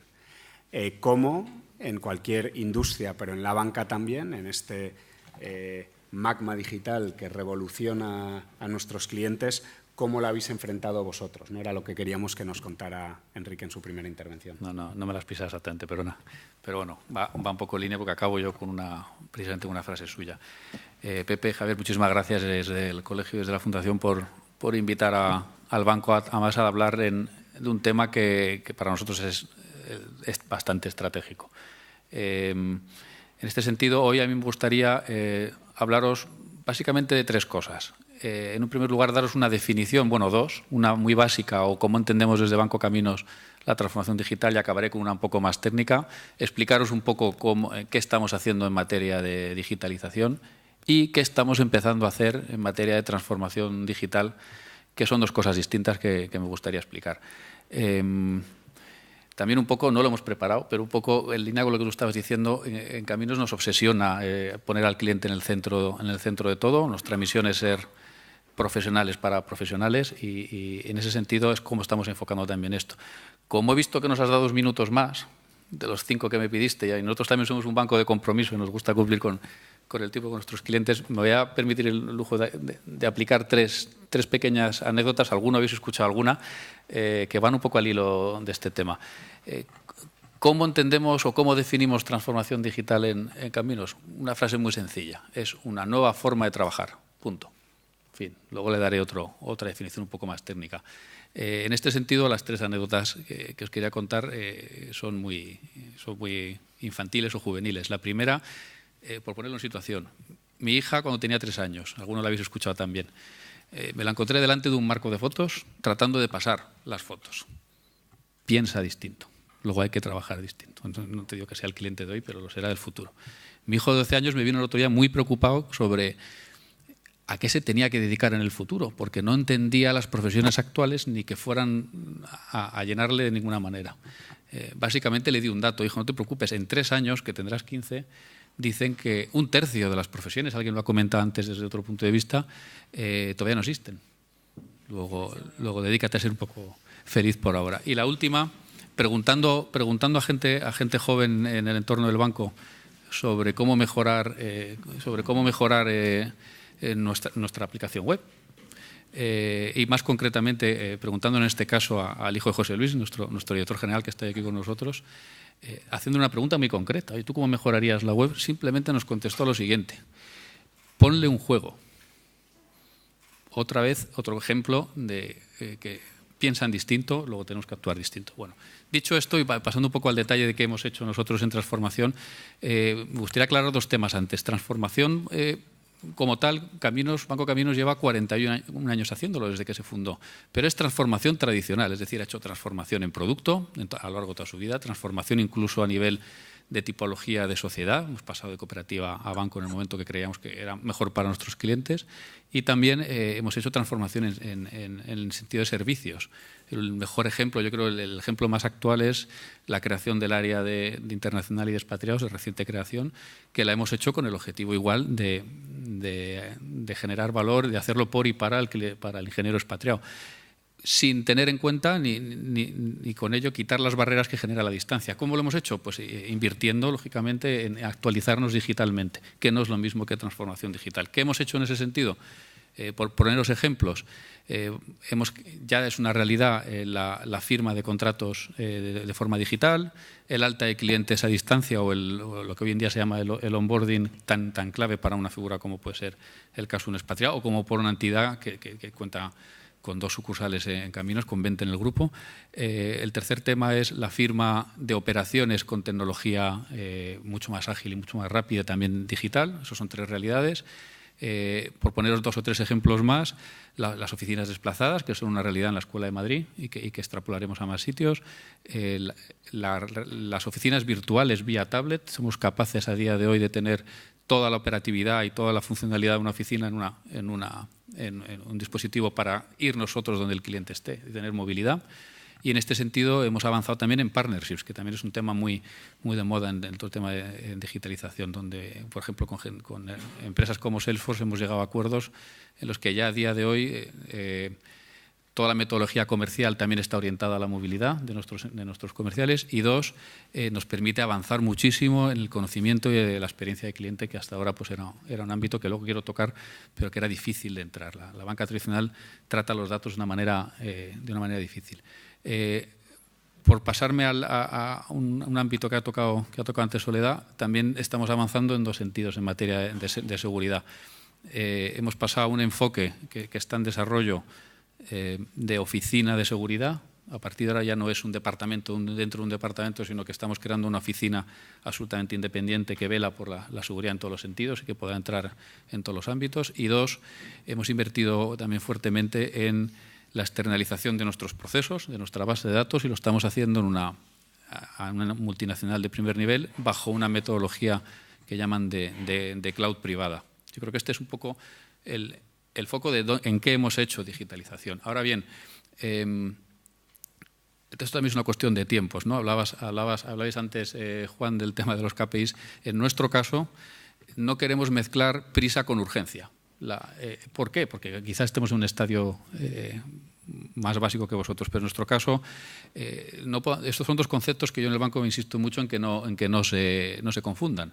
Es urgente abordar el proceso de transformación, pero no hay que hacerlo con prisa. ¿Por qué digo esto? Porque nosotros en nuestro plan estratégico a 3 años que ha empezado este año, el enfoque en transformación digital, el enfoque claramente y que entendemos que debe ser así en todas las entidades, deben hacer de un enfoque personal, absolutamente personal. No todos debemos hacer transformación de la misma manera. Primero hay que buscar tu por qué, en qué parte de tu cadena de valor afecta todo este proceso que ahora explicaremos, y en cuanto encuentres esa razón de ser, ya en el cómo sí que tenemos que hacer y desarrollar a lo mejor metodologías que todo el mundo a lo mejor está desarrollando, ¿no? Por ponerlo un poco en contexto, ¿no? Porque yo creo que el desarrollo tecnológico es el claro paradigma de este patrón exponencial en el que nos encontramos. Dos o tres datos muy rápidos. La humanidad ha tardado 50.000 años en tener los primeros 500 millones de habitantes. Y en los últimos 200 años, concretamente, estamos ya en 7.000. Es decir, la enorme penetración que tiene el desarrollo tecnológico en la sociedad está provocando que los tiempos se acorten muchísimo, muchísimo. Esto es un dato importante que quiero hilar después. Poneros 2 o 3 ejemplos más. La televisión tardó 75 años en conseguir 50 millones de usuarios. La televisión tardó 13, Internet tardó 4 años y Angry Birds, que es una aplicación de niños o de no tan niños, tardó 35 días en conseguir esos 50 millones de usuarios. Es decir, ¿qué está pasando? Nos encontramos, yo creo, ante una situación en que la sociedad admite, y a una velocidad mucho más amplia, todo este proceso de desarrollo tecnológico y de disrupción tecnológica. Lo tiene interiorizado, lo ha admitido y lo demanda, hablabais de inmediatez antes, de una manera muy rápida. Nosotros en Caminos lo definimos la experiencia de cliente o la nueva forma de entender la experiencia de cliente, porque esto ha cambiado radicalmente, desde la óptica del cliente con 4 conceptos. Accesibilidad, transparencia, simplicidad y personalización. Esto es lo que buscan hoy en día y la transformación digital debe girar en torno a esto. Accesibilidad, porque lo que quieren es estar conectados en cualquier momento y desde cualquier sitio. En materia de transparencia buscan que seas muy claro en los precios que les propones, que sean comparables. Ahí también entrará mucho el juego en banca de las fintech, etcétera, donde sí que entra a tratar datos y que sean publicables, en cierto modo. Eso en materia de transparencia. Y en materia de simplicidad no quieren líos, quieren que la operativa contigo sea fácil, ¿no? Que yo creo que es lo que buscan. Por acabar, el cuarto concepto que os decía, en materia de personalización, yo creo que hay un amplio campo del que hablar, que es que lo que buscan es una experiencia y una personalización muy concreta. Entonces, nosotros en este sentido hemos decidido ya, para entrar a hablar en materia de transformación digital, en cómo abordar este proceso, porque os recuerdo que es más centrarse en el cómo, porque tú por qué, en nuestro caso, la transformación y la digitalización es un medio, no es un fin. Hemos decidido hacer una inversión muy intensa en dinero de cara a cambiar el modelo que teníamos nosotros en el banco, que era un modelo muy in-house, muy de desarrollo propio de todos estos temas, y con esta velocidad que he tratado de trasladar a la velocidad a la que va el mundo, estamos girando hacia un proceso mucho más de plataforma abierta, invirtiendo en ello, donde podamos arrastrar, hablando claro, tanto a empresas grandes como pequeñas, porque aquí hay multinacionales muy grandes de Silicon Valley, como puede haber startups muy pequeñas. Por cierto, hablando de talento, olvidémonos, porque yo creo que el primer concepto que hablas de quién está detrás de una startup, se nos ocurre que son una serie de chavales jóvenes en un garaje con una idea. A mí me gusta decir que son profesionales que saben identificar perfectamente las necesidades de los clientes mucho mejor que lo que hacen los empleados tradicionales. Y ahora hablamos un poco de esto, porque en este sentido nosotros este enfoque de cambio hacia una plataforma más abierta lo hemos centrado en 2 grandes claves, y las 2 se centran en lo mismo, que es mirarnos dentro de la organización. ¿Cómo lo estamos haciendo? Cuestionándonos todo el proceso organizativo de la entidad completo, procesos, la cultura, el liderazgo en la gestión, cómo se trabajan los proyectos, cómo es la jerarquía de los departamentos, cómo es el propio organigrama de la entidad. Todo ello puesto en cuestión para ver si lo que tenemos suma hacia el proceso de transformación digital o, por el contrario, resta. No lo voy a decir que sea solo en Caminos, sino que en general cuando te haces este análisis hoy, porque vosotros hablabais desde el punto de vista de que falta talento, pues normalmente resta. Entonces, antes os hablaba de las prisas y las urgencias. Si te pones a transformar rápidamente y no miras dentro de la organización cómo estás preparado, pues probablemente estés perdiendo el tiempo y el dinero, ¿no? Entonces, por un lado, nosotros estamos haciendo todo ese proceso intenso de cuestionamiento organizativo, y por otro lado, el foco en las personas. Transformación es cambio, y el cambio lo hacen las personas.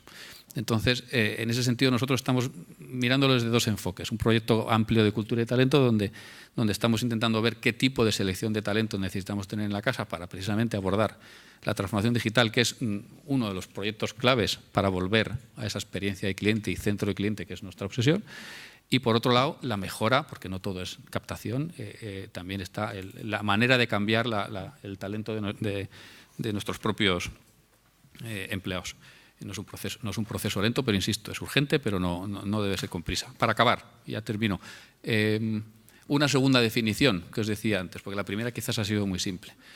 Para nosotros en Caminos, transformación digital son las 4 Vs, que son básicamente volumen, velocidad, variedad y valor. ¿Y esto cómo se traduce? Pues al final la transformación digital es una cantidad, un volumen de datos inmenso, de muy diversas fuentes, a una velocidad enorme, que lo que busca es aportar un gran valor al cliente. Esto es transformación digital, según lo vemos nosotros.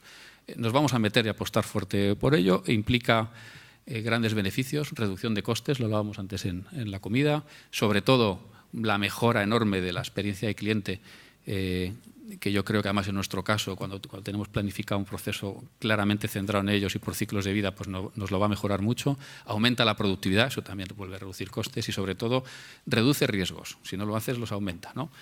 Bajo esos 4 ámbitos, ya termino, nosotros lo vemos como un medio fundamental, no queremos perder nuestro ADN, pero está claro que transformación hemos hecho durante toda la vida, que digitalización ya la tenemos, ya es una realidad, pero que transformación digital requiere un poco todo este proceso que hemos dicho. Y me gustaría acabar con esa frase que pensé que me ibas a pisar y luego ya pasamos, si quieres, a las preguntas de Jeff Bezos, que también estamos aplicando mucho y es un proceso que lleva su tiempo.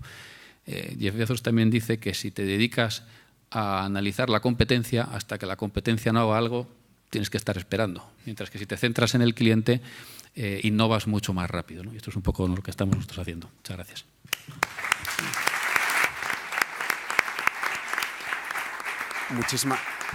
Muchas gracias, Enrique. Borja, perdona, es que ha hecho una referencia, Enrique, y que quería aclarar. Cuando decimos los KPIs no decimos prisa, decimos colaboración. O a lo mejor me he explicado yo mal. No, Es fíjate. decir, en una organización como la nuestra, si tú requieres colaboración, para implementar cualquier cosa tienes que tener la colaboración de toda la organización. Pues, entonces, no queremos implementarlo en un año.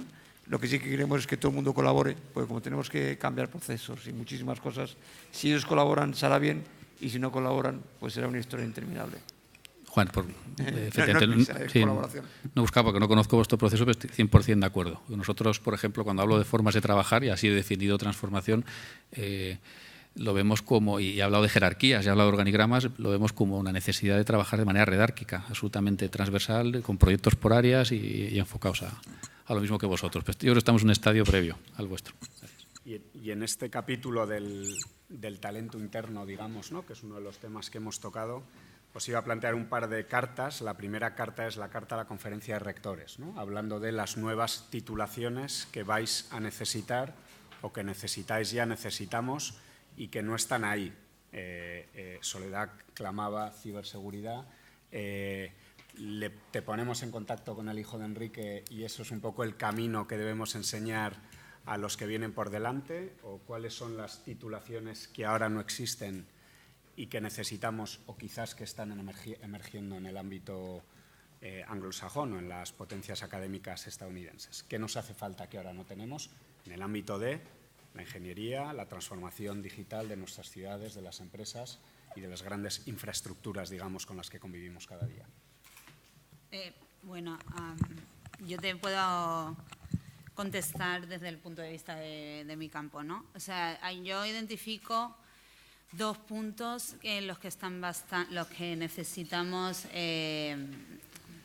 no innovar, sino dar apoyo, ¿no? Por un lado, el tema de ciberseguridad, todos los casos que he contado antes, que están en las noticias y todos sabemos, pero yo pienso, y mucha gente tiene esta opinión, que el siguiente paso de los grandes ataques cibernéticos realmente va a ser a las infraestructuras críticas, ¿no?, de los países, cosa que ya está pasando. O sea, no lo ves en las noticias, pero evidentemente, o sea, no es casualidad que se vaya la luz en el mismo día, a la misma hora en Nueva York, San Francisco y Los Ángeles, ¿no?, por ejemplo. Entonces, se está poniendo mucho empeño en dar la investigación a todo lo que es proteger las infraestructuras críticas, pero yo creo que ese es el siguiente paso de lo que veremos en el mundo, ¿no? Entonces, yo identifico 2 puntos en los que se debería invertir mucho más. Uno es el eslabón final, lo más débil, que es el usuario final. La formación al usuario final y la formación al empleado, digamos, de a pie. Es todo lo que es la ingeniería social, que es mucho más antigua que la tecnología, que la computación, todavía se utiliza grandemente. O sea, en abundancia, digamos. Por ejemplo, si yo quiero hacer un ataque al banco, pues en vez de irme directamente a su infraestructura, pues me haría amiga de un empleado del banco, ¿no?, o de un cajero, y empezaría por ahí y escalaría y vería por dónde me tendría que meter. Entonces, por ejemplo, los empleados de todas las industrias, de todas las infraestructuras, digamos, no tienen formación. No tienen lo que se llama un mindset sobre ciberseguridad, lo que tienen que hacer, a lo que tienen que atenerse. de qué manera se tienen que comportar en el trabajo, o sea, cosas muy, muy, muy, muy fáciles de hacer que la gente no las tiene en cuenta, ¿no? Entonces, ahí hay como un gap formativo de lo que es el usuario final. Y otra, a nivel gubernamental, yo diría que hace falta figuras importantes a nivel del gobierno, como por ejemplo sería una CTO, ¿no? Un Chief Technology Officer en un gobierno, ¿no? Que sea el advisor o que dé consejo realmente a todo esto que estamos hablando aquí, pero a nivel totalmente alto del gobierno, que se controle de una forma más centralizada y que haya un compromiso de los países que se haga desde top-down, que es como es más efectivo, ¿no? Pues. En esta ronda podéis hablar, no es obligatorio hablar, las intervenciones son más cortas, pero ¿qué titulaciones queréis? ¿Queremos más ingenieros o queremos otra cosa, traemos los ingenieros de China? ¿Qué es lo que queréis en este ámbito? En lo que respecta a nuestro negocio, el negocio hay que seguir haciéndolo con los que saben del negocio, ¿no? Eso es una cosa que es evidente, es decir, la infraestructura no necesitamos a alguien con otra titulación, es decir, la infraestructura tiene que hacer otra cosa, es que a nuestros nuevos ingenieros les formemos y les complementemos con nuevos temas que sí que son necesarios para adaptarse a las nuevas formas de hacer las cosas. Eso es evidente. Pero vamos, yo creo que el ingeniero tiene que seguir siendo, pero mejorando su formación, ¿no? Y luego lo que sí que es cierto es que las empresas necesitaremos algunos apoyos de formación que sean necesarios, ¿no? Para hacer.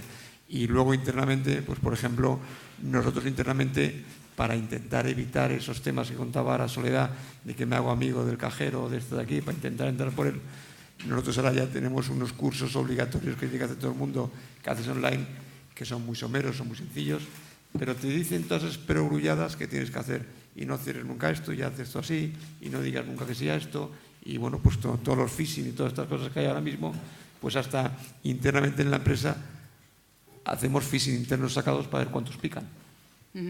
Y hacemos ahí una prueba de decir, mira, pues en este se lo han mandado al directorio y ya han picado el 40%, y el 40% ha linkado con esto, y si hubiese sido un tío de fuera, pues se lo hubiese metido dentro, ¿no? Bueno, pero eso ya son temas de las empresas que se tienen que meter muy en serio, y como he dicho antes, bueno, nosotros ya tenemos un responsable de ciberseguridad y que es un puesto que al final vamos a tener todas las empresas de un nivel determinado seguro. Yo, si se permite, creo que es un melón importante el que estás abriendo, porque siempre que se habla de educación parece que damos nuestra opinión y tenemos algo que decir. Yo aprovecho que estoy en esta mesa para dar la mía. Claro. Yo no creo que el mundo del futuro sea un mundo de ingenieros, es decir, sí creo que es un mundo de gente que sabe manejarse con máquinas. Es decir, no sabemos los trabajos del futuro cómo van a ser. Yo tengo un hijo de 6 años, no sé qué aconsejarle para el día de mañana. Pues seguramente lo que le aconseje dentro de 3 años tampoco valga para dentro de 10. Pero yo creo que sí es importante formar en capacidades. Lo que se llama aprender a aprender tiene que ser algo continuo. Como he comentado antes, la formación continua es permanente. Tener un título ya no garantiza nada, porque ese título a lo mejor ya no vale para el mundo del futuro. Pero sin embargo, si se enseña a los jóvenes, a los que tienen que ser los empleados del futuro, a trabajar su propio perfil, a investigar, a buscar soluciones, a desarrollar su creatividad, a solucionar problemas, eso le va a servir en cualquier tipo de trabajo que puedan desarrollar. Ahí están las profesionales que podemos llamar de letras. Yo siempre digo que un arqueólogo no es Indiana Jones, un arqueólogo trabaja el 90% de su tiempo con bases de datos y tiene que saber manejar esa base de datos. Los filólogos ahora mismo están trabajando en el lenguaje natural con informáticos para desarrollar soluciones de inteligencia artificial, ¿no? Entonces, el mundo digital es un mundo muy holístico. Al final, la tecnología digital es un habilitador, pero hay que aplicarlo a los sectores, hay que aplicarlo a las empresas y desarrollar soluciones en todos los ámbitos. Por eso creo que no hay una carrera que podamos definir para el futuro, pero sí una serie de competencias que debemos profundizar. Yo no sé lo que será la gente que trabajará en el futuro, cuántos serán los que trabajarán y en qué trabajarán, pero seguro que van a ser trabajando con máquinas, codo con codo, o como se diga, o chip con chip, o codo con chip, ¿no?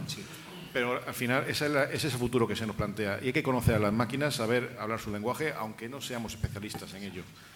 Van a ser nuestro compañero de trabajo, nuestros empleados, incluso nuestros jefes.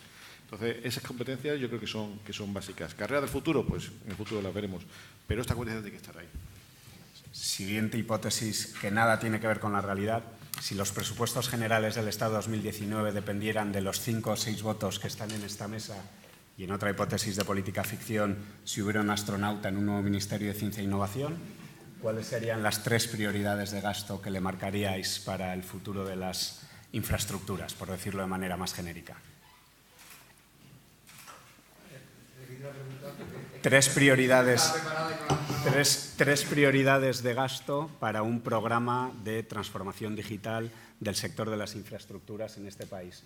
¿Necesitáis Big Data? ¿Necesitáis conectividad y sensores? ¿Necesitáis introducir la inteligencia artificial en vuestros procesos? ¿Qué les pedimos? Pues mira, yo te voy a poner un ejemplo que nos pasó el otro día. Como os he dicho antes, yo estoy en ENCOR representando a Ferrovial y en este caso soy el presidente.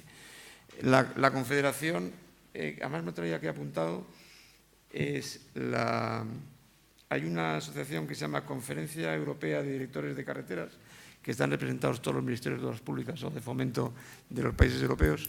Y el otro día, en mayo, hubo un TRA, la jornada de transportes más importante que se hace cada 2 años, y nos invitaron a participar en un workshop sobre Big Data. Y entonces, bueno, pues yo fui representando a ENCOR, estaba también representado el sector automóvil, estaba la universidad, etcétera, y bueno, estuvimos comentando y trabajando ahí conjuntamente con todos los directores o los representantes de los directores generales de carreteras. Y me quedé muy sorprendido porque en el tema del Big Data, por ejemplo, es decir, más que un tema de presupuesto, es un tema de conciencia de compartir datos. Es decir, ¿tú qué dices?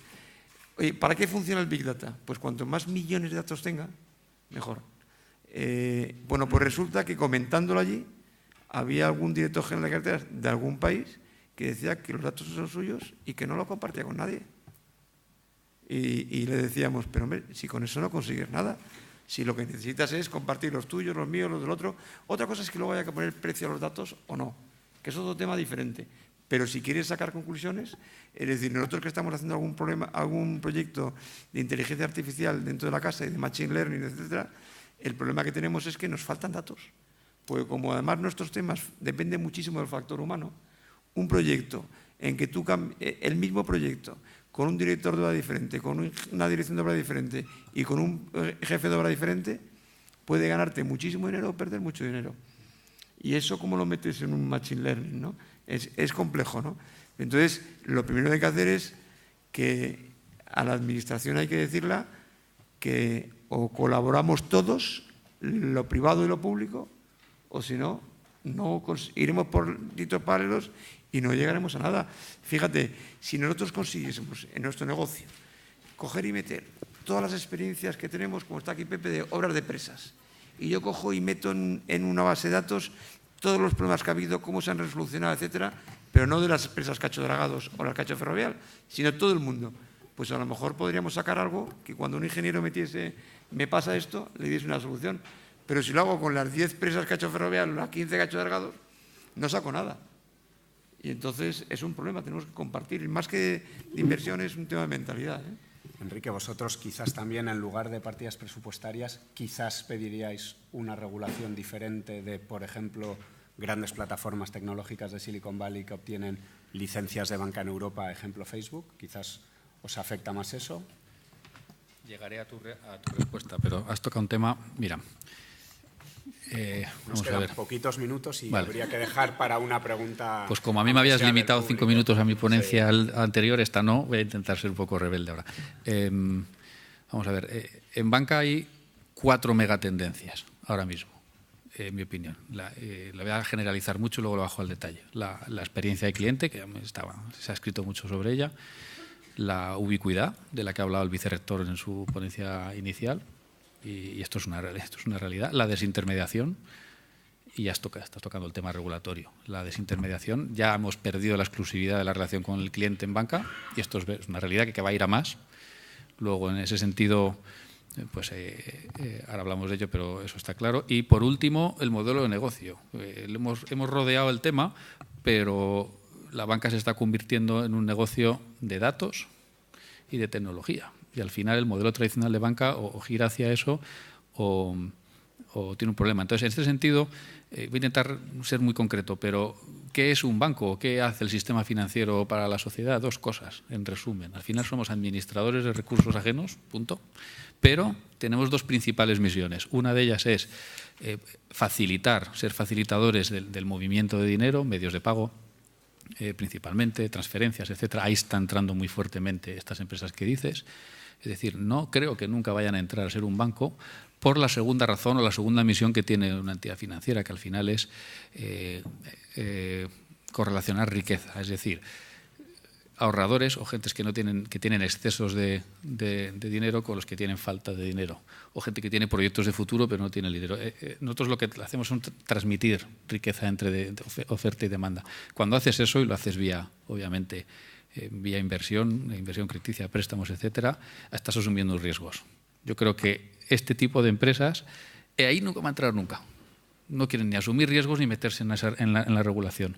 Pero en palabras de José María Roldán, nuestro presidente de la Asociación Española de Banca, que dice, estamos ante la deconstrucción de la banca, en términos culinarios. Es decir, ahí no se van a meter, sí se van a meter en todo lo que tenga datos, porque la banca tradicional o el sistema tradicional de extracción de datos, lo comentaba antes en la ponencia de esta mesa, pues no tenemos muchos datos, pero no sabemos extraerlos. Ellos lo saben hacer de manera muy interesante. Entonces, en la medida en que nosotros tenemos una misión en la transmisión de la política monetaria, en este caso europea, en la primera misión que tenemos, que es esa capacidad de transmisión de la moneda, creo que ahí sí, lo primero que pediríamos es regulación. Si lo bajo, y ya me callo, a los 10 de esas megatendencias, a las 10 tendencias principales que hay, una de ellas es esa.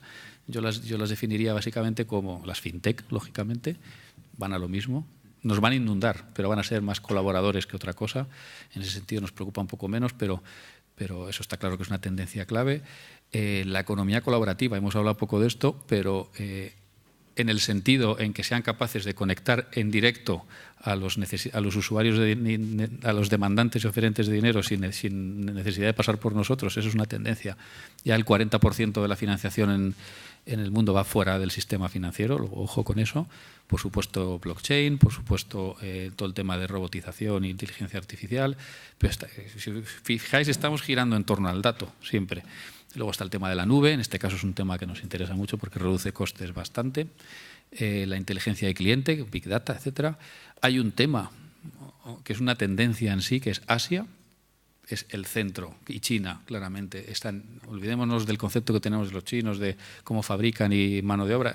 Son los que más están invirtiendo en ser Asia en general, China en concreto, pioneros en este tema. Luego hay un tema ya muy concreto que es básicamente la regulación tecnológica, que para nosotros sí sería bastante importante, pero en la materia, insisto, no van a entrar, no nos dan miedo como competencia directa, sí en la parte de la gestión del dato, pero nunca en la adopción de riesgos. Y por último, la digitalización del todo. Es que al final todo va de lo mismo, ¿no? Todo va de lo mismo.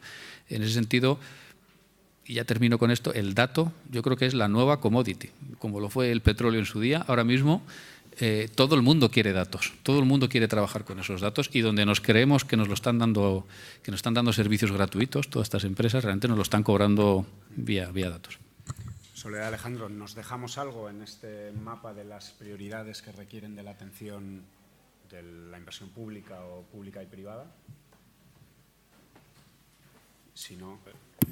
Yo como administración pública estoy ávido de información de los que son nuestros clientes, a fin de cuentas. Nosotros siempre estamos abiertos a conocer las necesidades de la sociedad y de las empresas para saber cómo actuar de una forma que sea útil, ¿no? Sobre todo, y eficiente en la medida de lo posible. Hay que crear primero el sitio donde decir y que vosotros escuchéis, porque si no... Sí. Eso está claro. Nosotros, de hecho, hemos abierto los foros red.es para poder hablar de ecosistema, y esto no está preparado. No me refiero a los foros, es decir, el problema que muchas veces es la desconfianza que existe de la administración con la empresa privada, y entonces es realmente estar mentalizado que si trabajas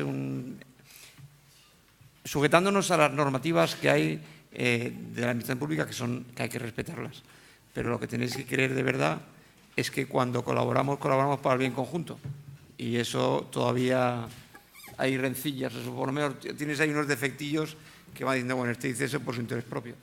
y cuando no es así, muchas veces. Igual tenéis que hablar a la salida para... Yo creo que sí. Una buena cerveza después podemos hablar de muchas cosas. ¿Alguien quiere aportar a la mesa? Hemos tocado muchos temas, inevitablemente yo creo que muchos de ellos son muy apremiantes. ¿Queréis aportar, preguntar? Escuetamente, muy bien. No sé si tenemos micrófono, ¿no? Estamos en tiempo de descuento, pero yo creo que es importante que se oigan otros allí al final. Si se pueden presentar mejor y así... Sí, hola, mi nombre es Alfredo Gutiérrez, soy ingeniero de caminos, como no podía ser otro en este foro. Me ha parecido muy interesante todo lo que habéis dicho y es obvio a lo que vamos, ¿no? Hay muchas cosas que ya las hemos ido viviendo, ¿no? Las vivimos en el 2018, las vivimos en el 1975, en el 2000... La diferencia, yo creo, importante, lo que ha cambiado es la velocidad y a lo que nos referimos también con el nombre que le ponemos al cambio de los procesos operativos, ¿de acuerdo?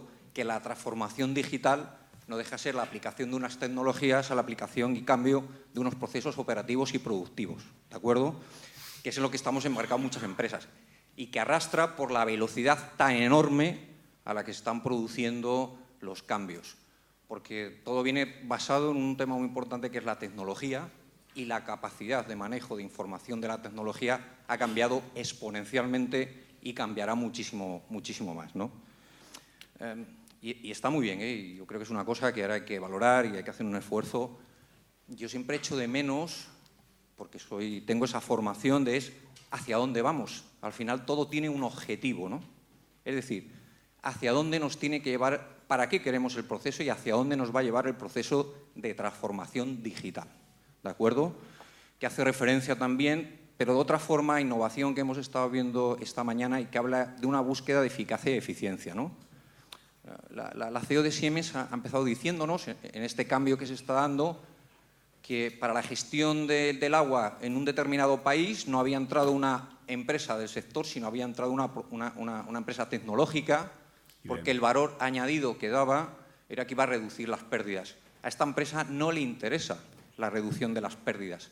Lo que le interesa es toda la información que puede recabar de la gente, de sus costumbres, de sus hábitos, utilizarlo como piloto para otras cosas más. La base, yo creo que lo habéis comentado con profundidad, es datos sobre tecnología. Y eso es lo que permitirá que no sé hacia dónde iremos, ¿no? Porque también ya a un nivel incluso más macro, y yo creo que lo tenéis en la cabeza, incluso el responsable del Banco de Caminos lo comentaba un poquito ahora, todo esto reposa en tecnología y en grandes depositorios de datos. Y ahora mismo, por ejemplo, esto no está en Europa, lo acabáis de comentar, ¿no? Estados Unidos tiene las empresas tecnológicas más importantes desde el punto de vista de desarrollo de software, tecnología de aplicación, de manejo de información, ¿de acuerdo? Y también se está aplicando en profundidad, hay muchas empresas que se están aplicando a el servicio de la nube, a la que todas las empresas estamos abocados ahora, ¿no? Todo el día hoy, incluso los servidores ya dejan de ser propios en las empresas y toda la información que se recoge se pasa a la nube, ¿no? Como una forma más rápida de gestionar, más económica, que te permite tener una serie de productos asociados.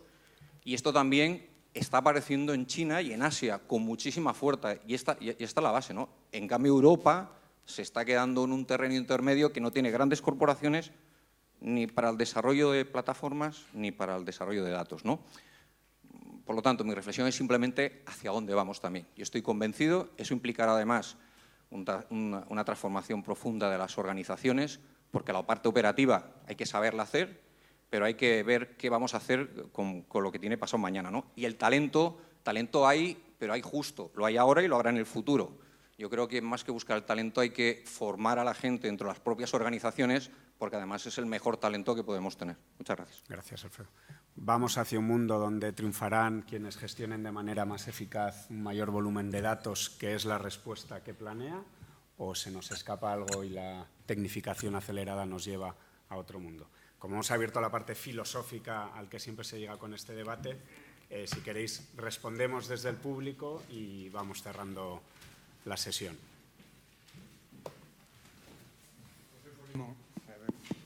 José Polimón, del Colegio de Caminos. Bueno, realmente no voy a contestar a lo que estabas diciendo, sino que voy a incidir en un punto que habéis comentado en la mesa, que es qué nuevas titulaciones. Y al mismo tiempo habéis dicho lo que se necesitan son capacidades. Yo estoy de acuerdo, no es un problema de titulaciones, es un problema de que en las universidades se sea, como se ha hecho en muchas ocasiones, suficientemente flexible como para introducir las capacidades necesarias para resolver problemas, que no tanto las capacidades para resolver con tecnologías actuales, sino que los titulados que salgan, de lo que sea, tengan capacidad de afrontar y resolver problemas. Y bueno, eso requiere flexibilidad en las universidades, en los planes de estudio. Es algo que estamos desde el colegio comentando con los directores de las escuelas de caminos de toda España, y ahí es donde, independientemente de la titulación, y además se ha visto a lo largo de la mesa que hemos tenido hoy, casi con cualquier titulación se puede llegar a estos temas que estamos hablando, pero naturalmente con características de universidades flexibles y con características personales. Era solo esos dos temas que habían quedado sueltos, las titulaciones y las capacidades. Gracias. Pues hacia dónde vamos lo veremos en el foro del año que viene, os propongo. Venga, Juan. A lo que has comentado de las velocidades, hay dos velocidades muy diferentes. Una, la del usuario como persona, que allá lo que buscan las empresas es vender y cuanto más mejor.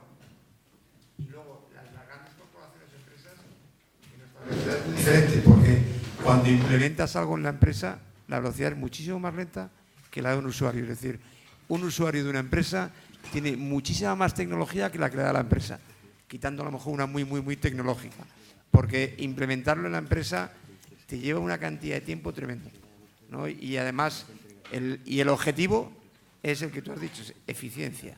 Ese es el objetivo, tenemos que tener clarísimo todos, porque si no, al final, es tirar el dinero de una manera que, como es un trending topic, y tiras y es un saco sin fondo, si no lo haces con cabeza. ¿Tenéis la bola con la que se ve el futuro de las sociedades digitales?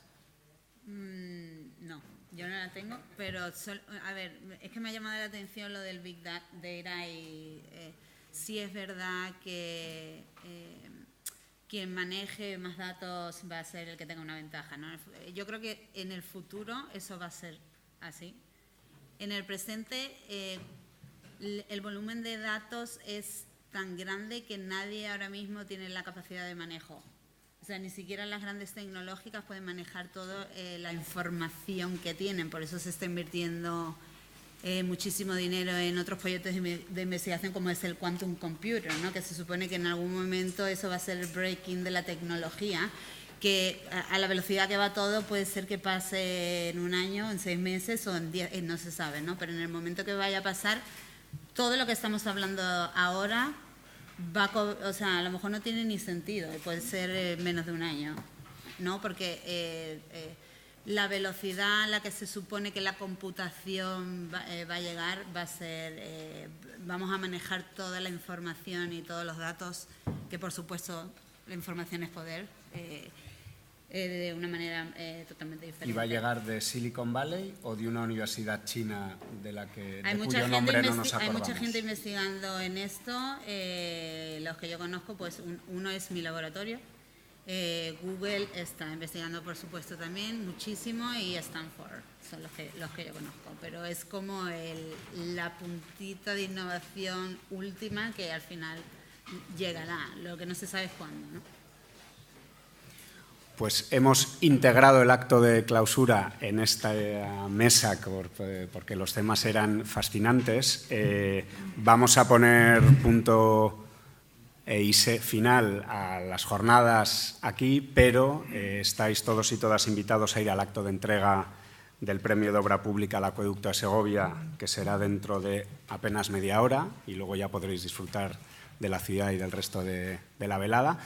Ha sido un placer, creo que hemos tocado muchísimos temas, siempre creo que es bueno quedarse con ganas. Gracias a los que habéis estado a ese lado de la mesa y muchísimas gracias a los y las panelistas por este tiempo de reflexión y de ideas, y mucha suerte a todo el mundo con la digitalización.